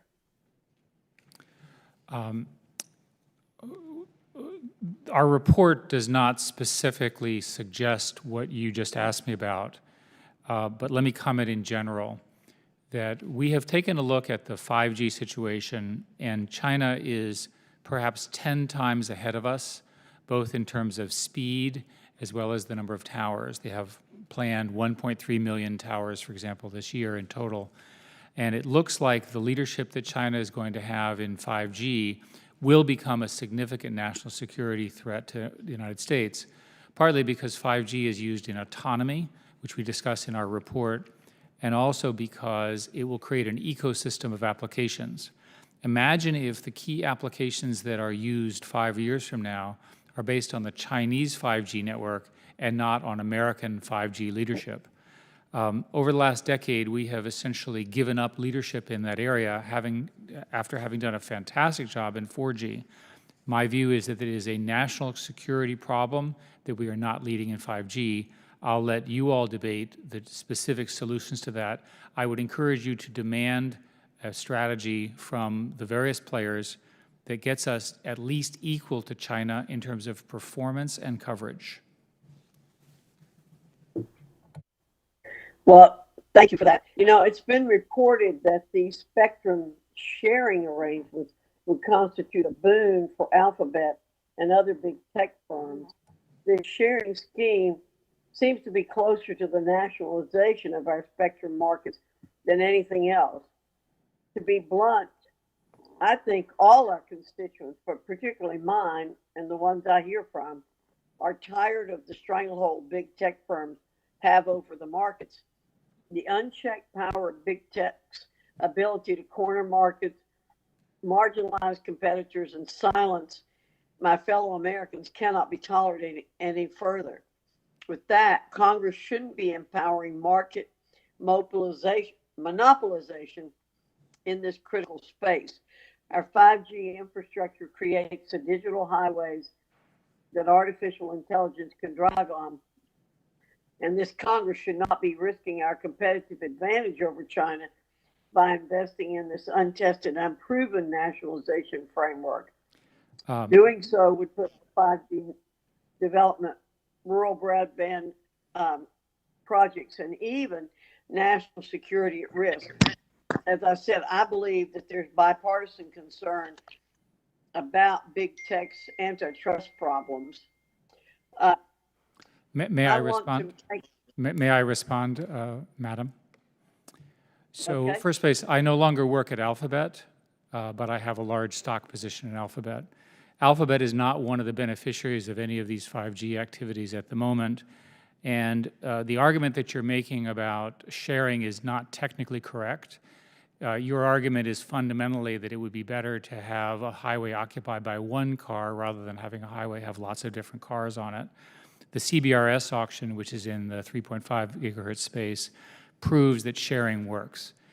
We need to solve our bandwidth problem. I'm personally, I have my own technical views of how to solve this, but I do not want to allow your statement to go unchallenged with respect to the statement that we're okay. We're not okay, and we need a solution in this space that is competitive with China. Let me add, since I was one of the co-authors on the 5G report for the Defense Innovation Board, we are not in favor of monopolies. We do not believe that one company should own it all. I think that's fundamentally anti-American. On the other side of that equation, for us to be competitive in 5G, we need to have large continuous blocks of spectrum available and not in little small segments.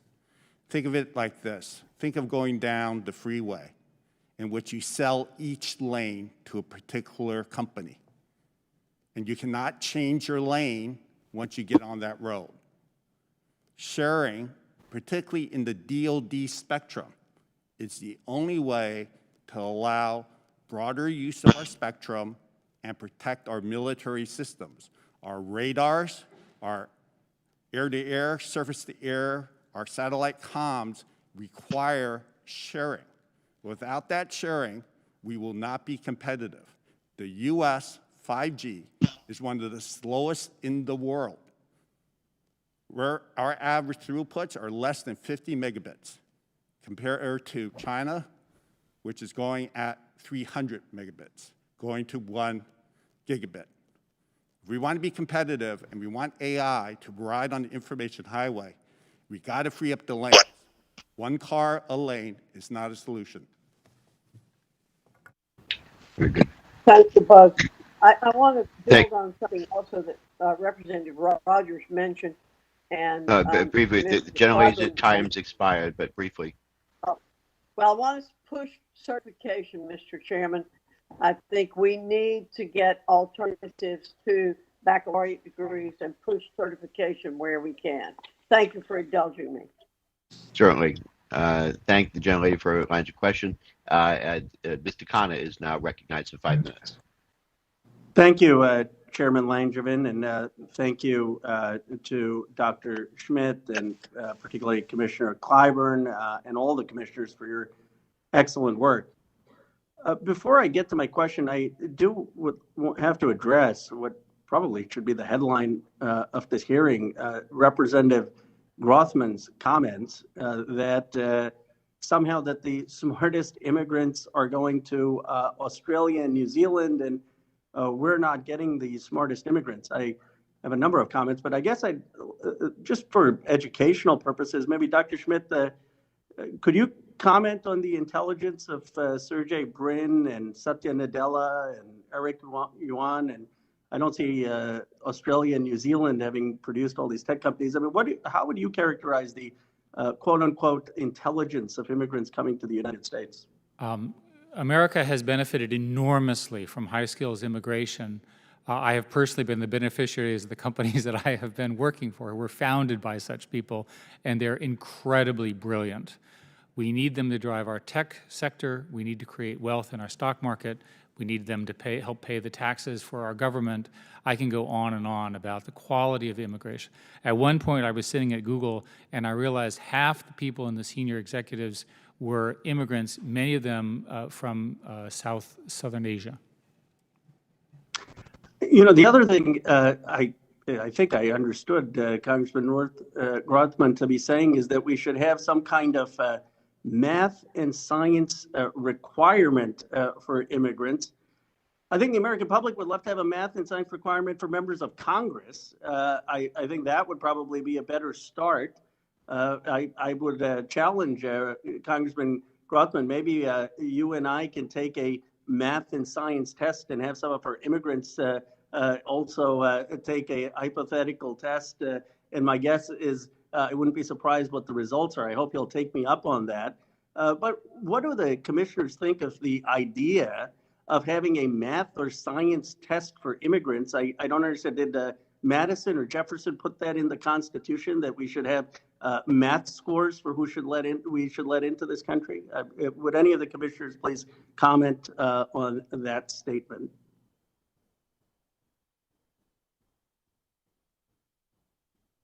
I'm happy to answer at least a part of it.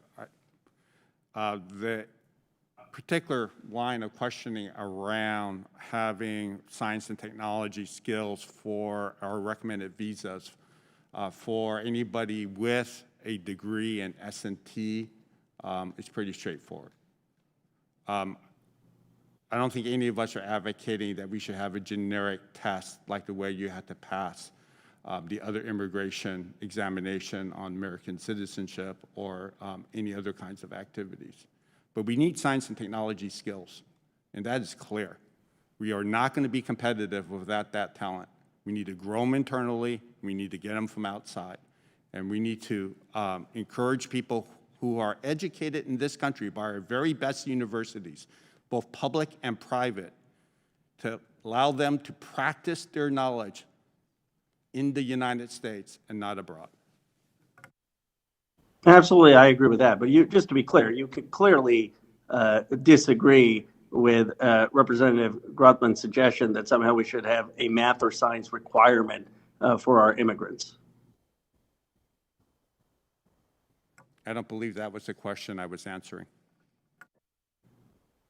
I'm saying you would disagree with his statement on that, correct?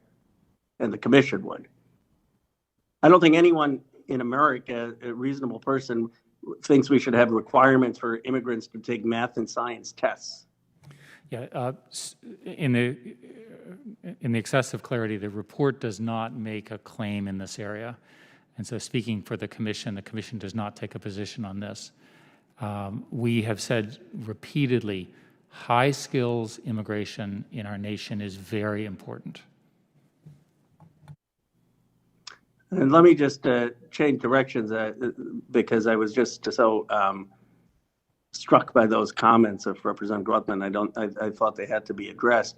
But let me ask the final question, which is on AI, and a two-part question. One, it seems to me that it's in our country's advantage to move towards forms of AI that aren't reliant simply on data. And when you look at some of the work Jeff Hawkins has done on how the human mind works in terms of maps of reference, and you look at Tenenbaum at MIT and what he's being able to do, saying, you know, a child doesn't need thousands of pictures to understand what a cat is, but understanding how categories of human perception work, that it would be valuable for the United States to invest in that kind of general learning AI so that we're not dependent on data, because China will have a huge advantage over data.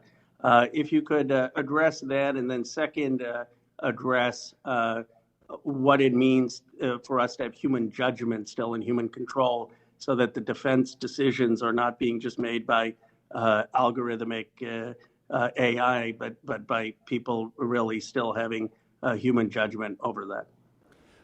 Quick answer to the first part, Bob. You'll take the second part. You're exactly right that right now these algorithms need an enormous amount of data.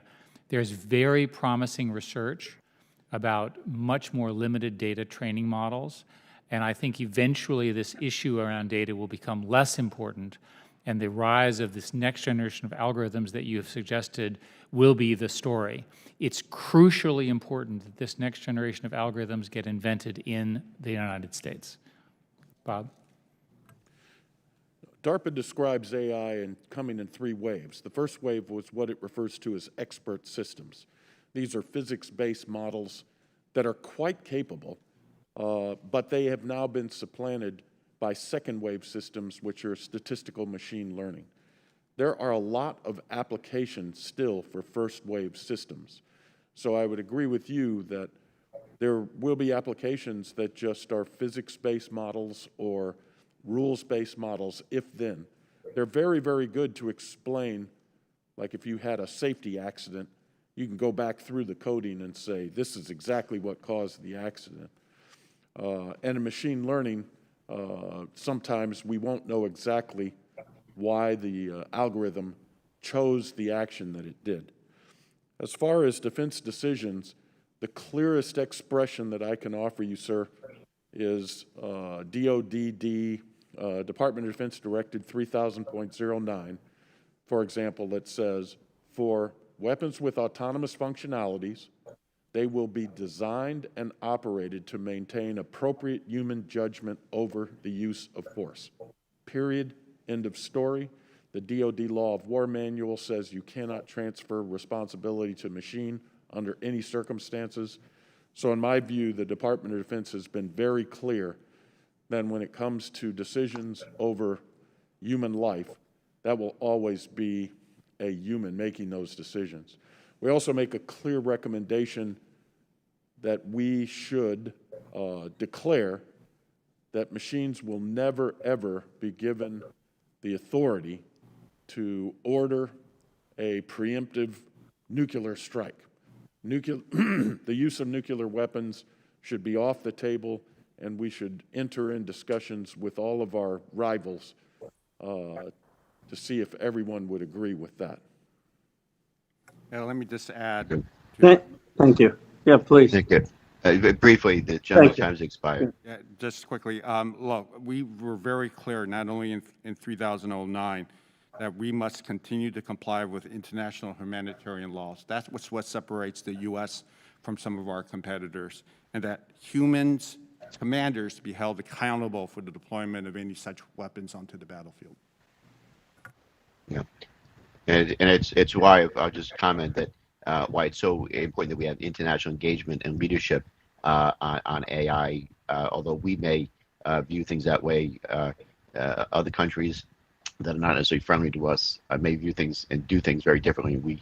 We can't let that happen. So international engagement is going to be critical on that topic going forward.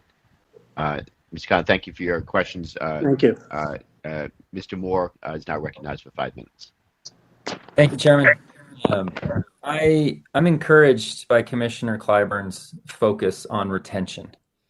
It reflects many of my concerns about a greater retention issue that we have across sort of all branches of military among our active duty labor force. And admittedly, while I'm new to the committee and new to my time in Congress, so I'm early in my tenure, some of that is anecdotal as I speak with fighter pilots and the ops tempo that incentives to go to the private sector are great, and that's growing in that regard. And I have big concerns there, and I hope to use my time in this committee to address that. And so with that same thought process, I want to make sure that we're not going down the same path that maybe, as we talk about the potential of an academy, which with bipartisan support, something that I could very well be excited about. that, is 5 years enough? Like this concept of, just putting a time limit on it, what you're expected to do, is that enough, or are we going to see some of the same issues that as soon as that 5-year timeline kind of hits, because there's so much need in the private sector right now with AI and cybersecurity. Are we going to see that same retention or attrition issues there? So I'll direct my question to Commissioner Clyburn. Any of you are welcome to comment. Thank you. Could I add something ahead of Commissioner Clyburn?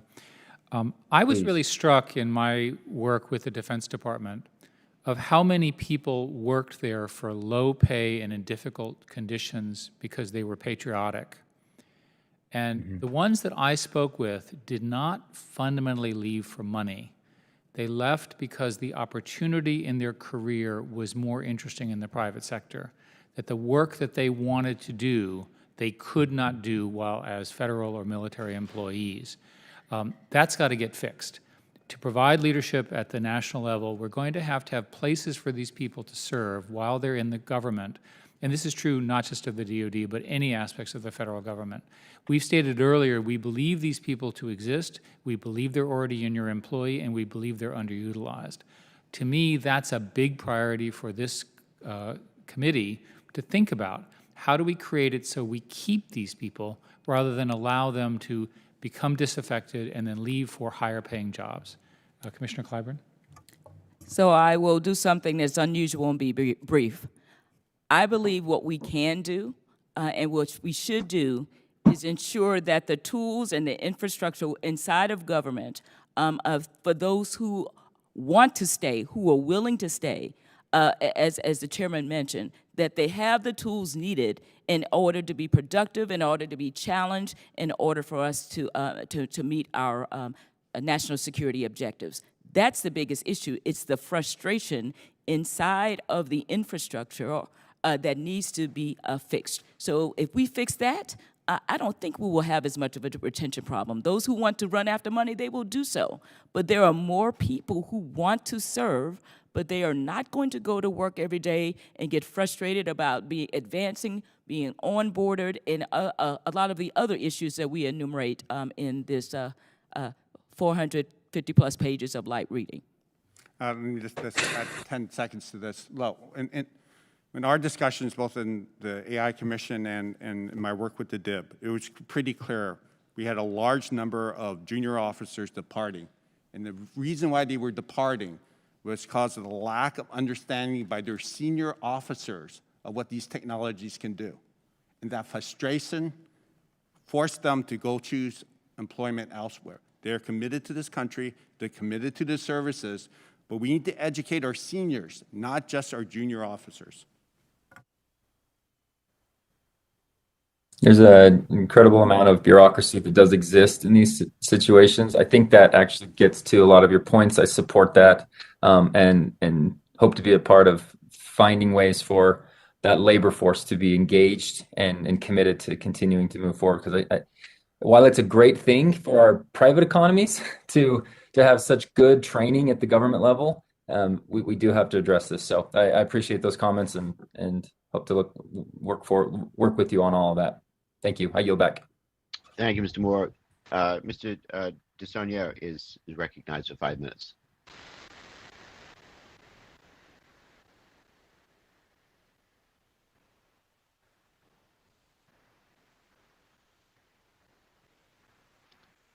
Is Mr. DeSaulnier there? I've always wanted to say this to a member of Congress. You're on mute. Yep. I just have to have the mental adeptness to remember to turn my mute on, Mr. Chairman. Thank you. I was saying I want to concur with my colleague from the Bay Area, Mr. Kahana's comments about immigration, the best and the brightest in testing. Clearly I've seen it here in my district, and I know he has there in terms of the importance and what Dr. Schmidt said of attracting and having attracted so many good people to this field and others. I want to switch a little bit to bots. I've had a fair amount of success around this issue in legislation, and some of the comments in your report about AI and botnets. There's a quote in the report from the Justice Department: control of hundreds of thousands or even millions of computers to advance their schemes using AI and botnets. We know from our investigation in the last elections and the Mueller report how these were used. We know how they're used domestically and for foreign. So the commission again says in its report that this may become more powerful with advanced IA, not just directly spreading malware, but harvesting both computerization power and data to put forward further offensive training in ways that were not previously possible. Mr. Louie, can you talk about this threat to our infrastructure, transportation, utilities, health, and financial, please? This is a real threat to our critical infrastructure. Look, as problematic as botnets are, AI-driven botnets are operating at machine speeds against our defenses, which have still people in the loop rather than on the loop, is a losing strategy. And it's clear to us that our adversaries are using not only advanced technologies like botnets, they're going after supply chain as with the SolarWinds attacks, and they're also using it in disinformation campaigns. And the next step is to use disinformation campaigns against machines, to give machines and feed machines disinformation to make machines do the wrong thing. And that adversarial AI is a real threat. And Mr. Louie, just following up, there is a section that the commissioner recommends us passing in Section 4 of the International Cybercrime Prevention Act. To the degree you're capable, could you talk on the comments or the ability of that to help stem this threat, pardon the choice of words, and what we might do in addition to this? It's clear we have to defend forward, right? Playing a defensive posture, waiting for the attack and either trying to put up a wall or a deeper moat is a failed strategy. Second is that we have to work with our allies. If there are criminal activities, we need to raise the cost of those activities to those individuals and nation states that are prosecuting the attack against us. Right now, the cost to attack is so low, the consequences are almost non-existent, that we are inviting attack after attack after attack, and we will not stem it by simply having a higher wall of cyber defense. Could I add? Thank you. Could I add, sure, Representative? The traditional framing of this is the Russia election attacks of 2016, which were done by humans, not by computers, as best we could tell. Right. There's every reason to think that not only will a country like Russia try to do this, but that many non-aligned groups, terrorist groups, unrelated groups that are trying to disrupt the democratic processes of the democratic countries for whatever reason, economic, financial, political, just evil, because the technologies are now so broadly available. So one of the things we talk about in the in the book is that the software diffusion, right, the ability for people to access this the cat is out of the bag, whatever metaphor you care about. And we've got to get ourselves organized around the fact that there will be continuous attacks on our information space, which you are describing as bots, but they're really much more than that.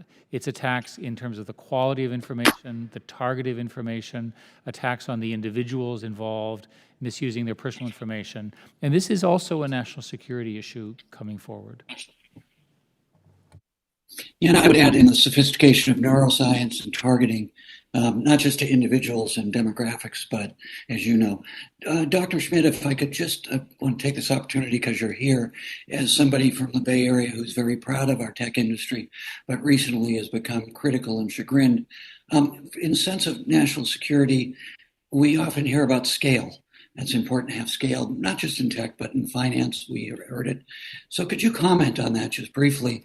The importance of scale, but some of the challenges we've had in regards to concentration, to Ms. Fox's comments. I know here there's a concern about this. I will tell you that I would like to win the global competition and have America win in global competition That is going to require large companies because of the scale issues, the economic issues, the number of people. The projects and products that we talk about in these companies take thousands and thousands of people and many, many hundreds of millions of dollars to build. Those are problems of scale. We have an incredibly vibrant and diverse venture ecosystem with an awful lot of new startups, huge valuations. It's all incredibly exciting. My strong, and this is my recommendation, has nothing to do with the AI report. My strong recommendation is if you don't like what one of the big tech companies is doing, find a way to regulate their behavior through the normal mechanisms. I'm sure there are issues that need to be regulated. I would do it that way. Mr. Chairman, thank you. I'd love to follow up with you, Dr. Schmidt, because we want to get the right balance in here. Thank you, Mr. Chairman, for your indulgence. Thank you. Thank you, Mr. DeSaulnier. Now the chair recognizes Mr. Higgins for 5 minutes.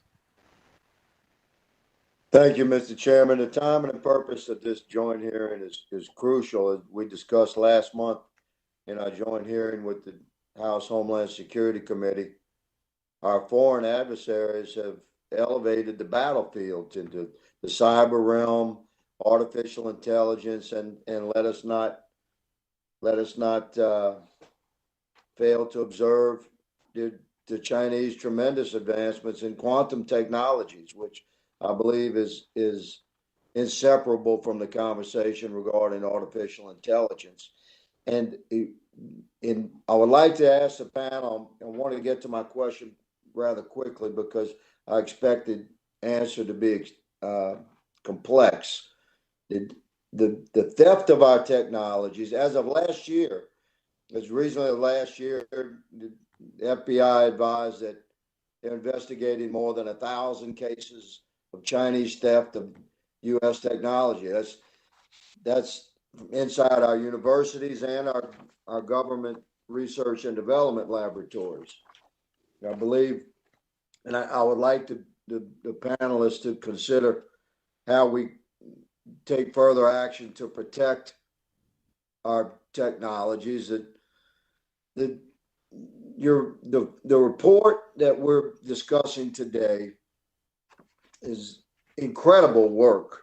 I believe will be recognized as very significant work that you ladies and gentlemen have done. We thank you for it.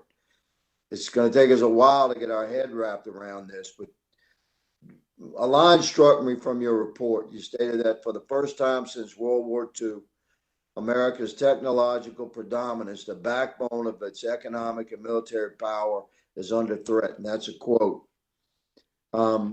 I asked Dr. Schmidt to reflect upon that statement and tell America how the federal government and the private sector can work together to train the next generation of patriots, both civilian and military, to protect our research from theft and to gain dominance in these fields. And as related to that question, and I'm going to turn it to you, Dr. Schmidt, until recently, every nation in our military academies, we teach that each nation enjoys a certain degree of elements of power, that being the military, geographic, economic, cultural, and political. It seems to me and many of us that a new element of power must be considered as we balance our own strengths against that of the world. That would be artificial intelligence and the quantum era. And it seems to me that China appears to be leading the world in artificial intelligence theft and quantum technology. Dr. Schmidt, will you address that, please? Based upon your background, I believe you can give us a solid answer, or at least guide us. Thank you. 2 years ago, China announced a strategy with a goal to dominate the following industries: software, AI, semiconductors, energy, robotics, and high-speed transportation, and biotech, and quantum. Well, that's my whole world. That's everything I care about. It's furthermore everything that is driving the renaissance in America, in American manufacturing, American leadership, and American global platforms. We lack a strategy as a country to work in those areas. We must organize. Exactly. We must. It's a huge issue. You highlighted the quantum issue. It should upset us that quantum leadership in China is ahead of America in certain aspects of the quantum work. We need to get our act together. In order to do that, we need to do a number of things. The first is we need to work on our own workforce, our own STEM education, as we've highlighted. We also need to recognize that we are critically dependent upon foreign researchers and foreign graduate students. One of the things we did in the AI report is we studied where were the top researchers coming from. And many of the top researchers are, in fact, graduate students who are coming from China, who are learning and researching in our universities. So we're empathetic that we have to keep them coming and keep them in the country and keep working on these things to help our nation. Those are the best solutions that I have for you. There's obviously a concern about intellectual property theft. To the degree that it occurs, and we know it occurs, it should be prosecuted to the fullest possibility of the law. And you can imagine that for Chinese students, for example, you could do investigations in that matter. You could also have all sorts of other ways of validating. But we need these people in America working on these hard problems, and we need a national strategy to win. And we need to give the tools to our universities and research centers and companies to protect themselves. Well, it's really hard to protect yourself against a nation state. We tend to look at cybersecurity breaches as an IT problem. Our adversaries look at it as a domain of warfare. And you're not going to win in that strategy. We need to better share information, create useful interchanges between enterprises, academia, research centers, and the government. We can protect, not everything, but we can protect those things that are most vital to us. What's the point of leading in research if the other guy can just simply steal it? We have to put up the appropriate protections. We need to reform our IP laws, and we need to have partnerships with our allies to make it expensive for those acts to continue to go unchecked. And sir, we need to give the tools to law enforcement in order to recognize and take action. I thank the chairman and the panelists. Mr. Chairman, God bless you for allowing us some indulgence with time, and I yield, good sir. Very good. Thank you, Mr. Higgins. Mr. Kim is now recognized for 5 minutes. Thank you, Chairman. Thank you, everybody, for coming together here. And I've had the chance to be able to go through the report at length and sat down with your staff. So I've gone through a lot of that and feel very good about the recommendations, and I'm grateful for your work on that. But I wanted to just kind of take a step back here. As we're looking at something that would be potentially just a major undertaking in terms of structuring our national security, our defense innovation efforts, and potentially billions of dollars to be able to jettison some of the old standing ways in which we've been doing this. The question that I struggle with is, how do we best explain this to the American people? How do we talk about this complexity in a human way to people in my district? And so I want to just ask Dr. Schmidt and then Secretary Work, when it comes to clearly articulating in a very understandable way how the threat will manifest and what people can understand and wrap their heads around, both in terms of the threats and the opportunities, I'd appreciate your perspective on that, because I think people in my district, they understand the threats of transnational terrorism. They understand the threats of conventional warfare in that kind of way. It's something that is visible and tangible to them. But they struggle, and frankly, I struggle and others struggle to really understand what exactly are we talking about in terms of a threat here. Well, I always start from the standpoint of America as a place of great freedom and our values. And I am concerned that if we lose leadership in this area, the information freedom we have, the free speech we have, all of the things that have made us as a great country will be materially affected by those changes. And the way that would occur is because AI is fundamentally software, and software can be deployed to change the way you perceive the world, as we've discussed in the testimony so far. There are plenty of military comments that Bob should make, But I think the impact on our society when a targeted opponent comes into our networks and our information space and begins to screw around could lead to a real increase in distrust in our government, a lack of patriotism, and a lack of belief in our country. I would have started exactly where Chairman Schmidt did. A technological competition is a values competition at its core. The way these applications will be used will reflect the governance system of the country that is pursuing them. So for our American citizens, all we have to do is say, look at how these technologies are being used in China. Population surveillance, lack of privacy, lack of civil liberties, minority suppression. We do not want a world in which these values are reflected through technology and the infrastructures that support them. And it is important for the United States, as the greatest democracy in the world, to apply these applications in a way that are consistent with privacy, civil liberties, and law. Depending on who you listen to, either a McKinsey or a BCG, the winner of the AI competition will accrue a $13 to $15 trillion economic advantage. They also say same things for like 5G. 5G might be 5 to 7 billion. So a trillion, excuse me. So these technologies will affect our lives in ways that will make our citizens healthier, live longer, have better lives, be able to do their work better, be able to have just new ways of entertainment. This is a technology competition that is very important for us to win. Yeah. Sir, No, thank you. I'm sorry. Go ahead. Sir, when I got my first coupon in the checkout line, I was excited. Oh my gosh, I'm saving money here. Then I started noticing my social interactions, online, and seeing these ads pop up. And then I started wondering and learning more about algorithms. Then I started figuring certain things out. That my digital footprint, my information, my pattern can be not only be monetized, but can be used against me.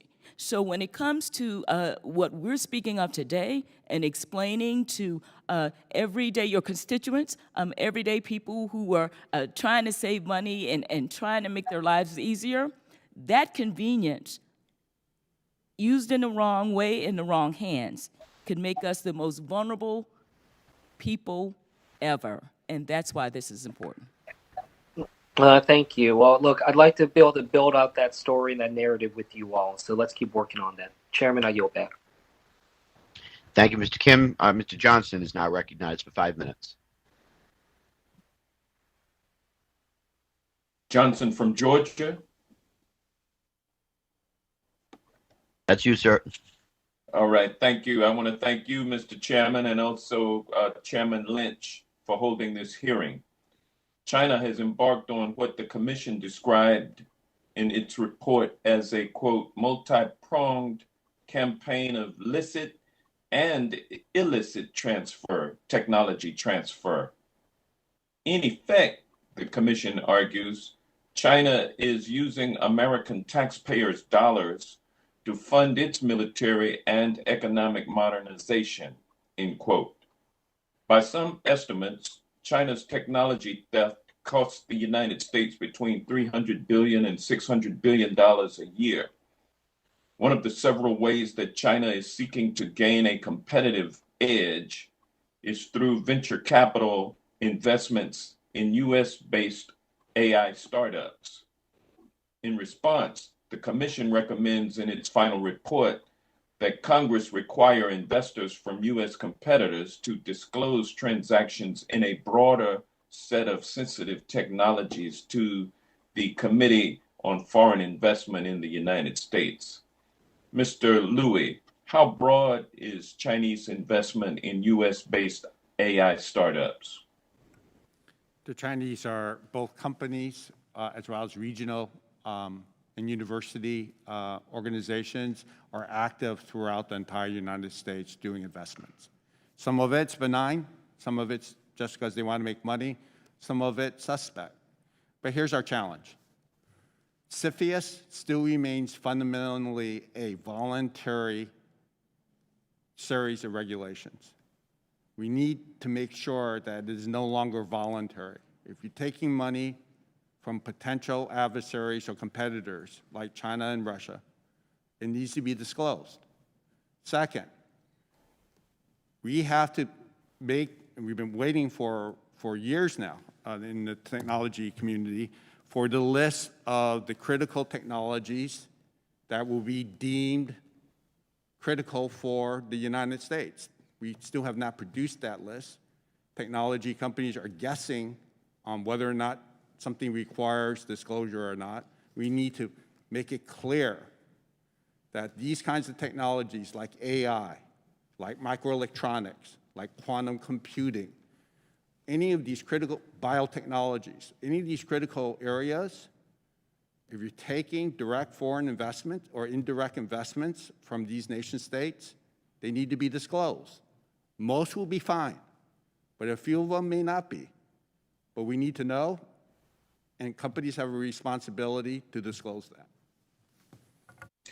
Thank you.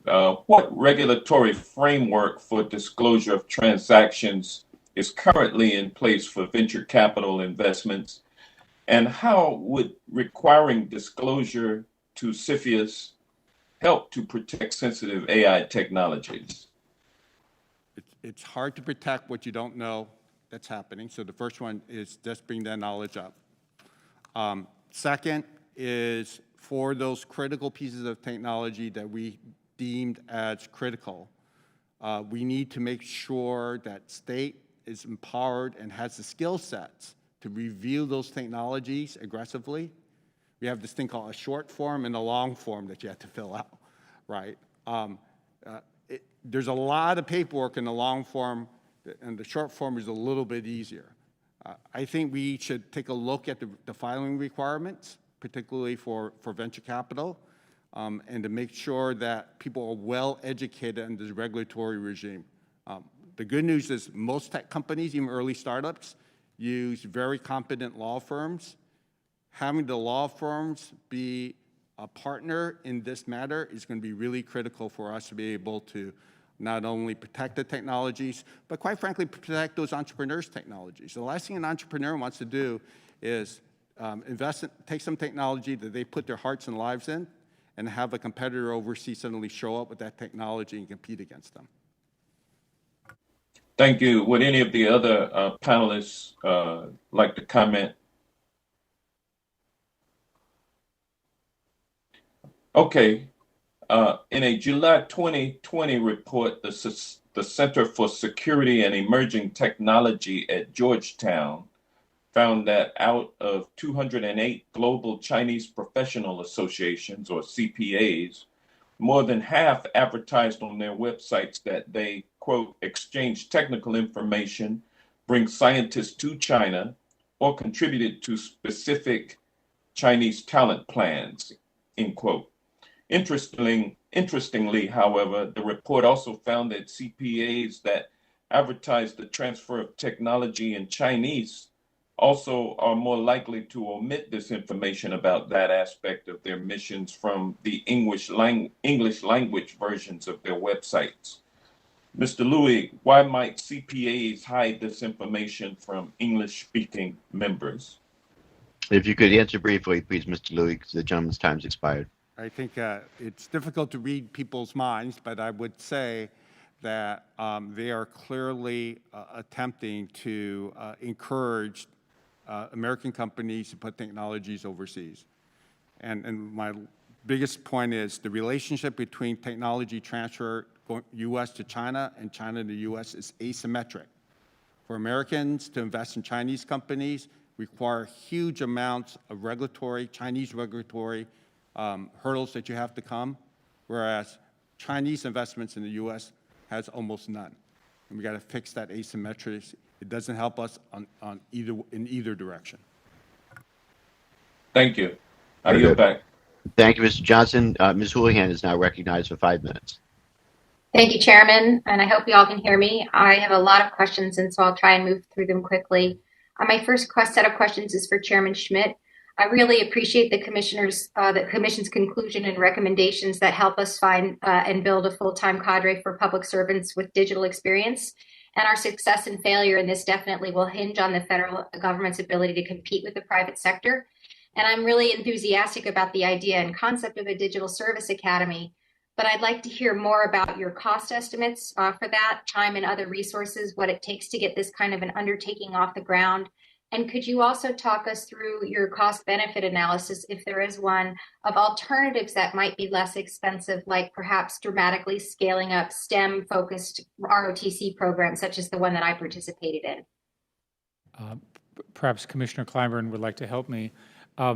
It's a false equivalency to say that these somehow are related to the military and ROTC activities. We strongly support the military and ROTC activities, and they are phenomenal, and we should invest more in them, especially with respect to specialized skills and digital skills. In addition, the civilian workforce needs upgrading, and the two are separate. The economics around the civilian workforce one are pretty straightforward. The cost of hiring the people, the cost of paying them, and so forth and so on, is much less expensive if they're going through a 4-year program which has been subsidized to some degree by the government and where they have a 5-year commitment to work. So the economics actually work. Mignon? Yes, I would have to get back in touch with you in terms of the actual amount of shoring up a full academy, but the per student, the last figure I remember was a $50,000 per life cycle in terms of the actual expenditure per student. But my answer to you is, what's the cost of not doing anything? That cost is cannot be quantified. Is a negative and a burden on our system, and we must address this immediately. Yeah, I completely agree with that. And in fact, that's kind of part of my follow-on question, which is that I believe, Chairman Schmidt, you mentioned something about the universities having offered to help get the DSA, the Digital Service Academy, stood up. Could you maybe explain how that might happen, how they might plan to do that, and how do universities foresee being able to be supportive of this kind of initiative? Well, ma'am, just to follow up, Appendix E in the report outlines what we believe are the recommended investments in all of our recommendations.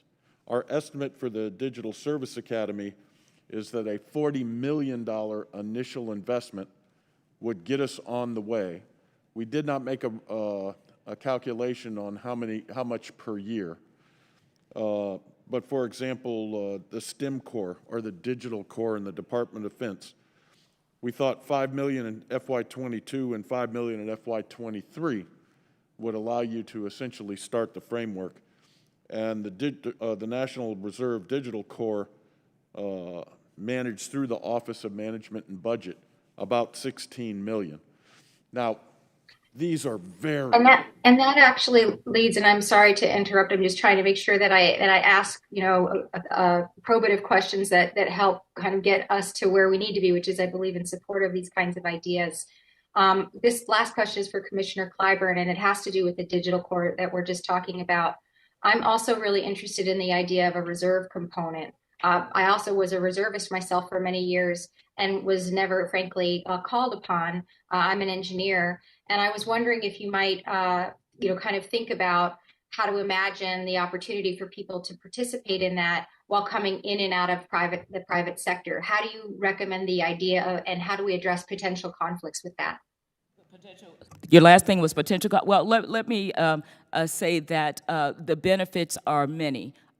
These individuals could come in, triage, help, assist, augment at critical points in the cycle. If they are dedicated to a particular agency, it could make a world of difference. And I struggled over the last part of your question. Just the potential conflicts, if you're coming in and out of the private sector, maybe even the defense industrial sector, and you are coming in and out as a reservist into this digital core concept, what kind of conflicts could we foresee and how would we be able to address them? Well, Dr. Schmidt might be able to speak on that head on, but there would not be there should be a vetting process. There should be, I believe, ways to address that at least initially. But in terms of the skills, the digital skills and the opportunity to enhance that 3P or P3 partnership is worth some of the risk, I believe, moving forward. It's interesting. Thank you, and I apologize. I've run out of time, so I will yield back, Chairman. Just as a comment, Congresswoman, your service and in the reserves was not called on because undoubtedly they didn't know how to find you and why you were so valuable. So there's a demand side problem where the government doesn't know that you're available and they can't take advantage of your skills. We've got to get that fixed. Concur. Thank you, sir. Yeah. Completely concur. That was a great point to raise. Very good. Well, this has been a great discussion. Are there any members that have not asked a question that would like to be recognized? Okay. Hearing none, I just want to thank our witnesses for your testimony today. This has been invaluable.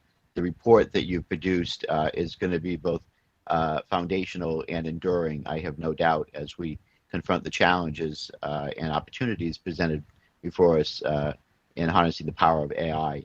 And I know it will be very informative for members of Congress and staff as we draw upon your expertise and all the time, the effort that went into your hearings and putting the report together. Before I close out the hearing, I just wanted to yield to the ranking member in case you had any final thoughts or comments, Elise. Thank you so much, Chairman Langevin, and thank you to the commissioners for their tremendous work. It is going to help guide us in the future for an effective whole of government approach. I also appreciate your focus on the workforce challenge that is so urgent that lies in front of us. There is significant bipartisan interest in tackling this workforce issue with alacrity. So thank you for the great work. We look forward to integrating many of your recommendations through the National Defense Authorization Act this year, as we did in the last Congress, working on a bipartisan basis with Jim and our colleagues on the subcommittee and full committee. And thanks for coming in today and dedicating so much time to this. I yield back. Thank you. Yeah, well said. And Mr. Chairman, on behalf of the Commission, I would like to say once again that it has been a privilege and an honor for the Commissioners and the Commission to serve you. We remain ready and able and willing to work on this to make sure that we get to the great outcome for America. Thank you so much. And Mr. Chairman, if you'd allow me. Thank you. Yes, because Mr. Grothman, go ahead. Ranking Member Grothman, go ahead. Right. I'd just like to thank you as well. This is a very important issue. It's an issue we cannot afford to fail on and can't afford to lose on. I hope this committee has other hearings on this topic as time goes on. I appreciate all the work that went into the report, and thank you for all coming to Washington today. Mr. Chairman, I just wanted to add that we can provide the committees with a classified briefing to give a fuller picture of how China and Russia are approaching this competition. And I feel like I'm probably as immersed in this as much as anyone, and there are things in the intelligence record that, quite frankly, surprised me very much. So we stand ready to come over and give that briefing to either the committee or to members of the committee, or however you would like to see it. Very good. Yeah, and thank you, Secretary Work, for raising that point, and we will certainly take you up on that. I look forward to a classified session where we can get into some of those more sensitive details. But I again, on behalf of all of my colleagues on both committees, I know Mr. Lynch had to leave, but on his behalf as well, we just want to thank you for your extraordinary contributions to this area of artificial intelligence. As I said, it will be a foundational document and very instructive in helping us in guiding us as we develop policies and legislation going forward to maximize the the opportunities of AI. So thank you all very much. Look forward to staying in touch. With that, thank members for their questions. And with that, this hearing stands adjourned. Thanks, staff, for all their hard work in putting this together, too. Thank you. Hearing's adjourned.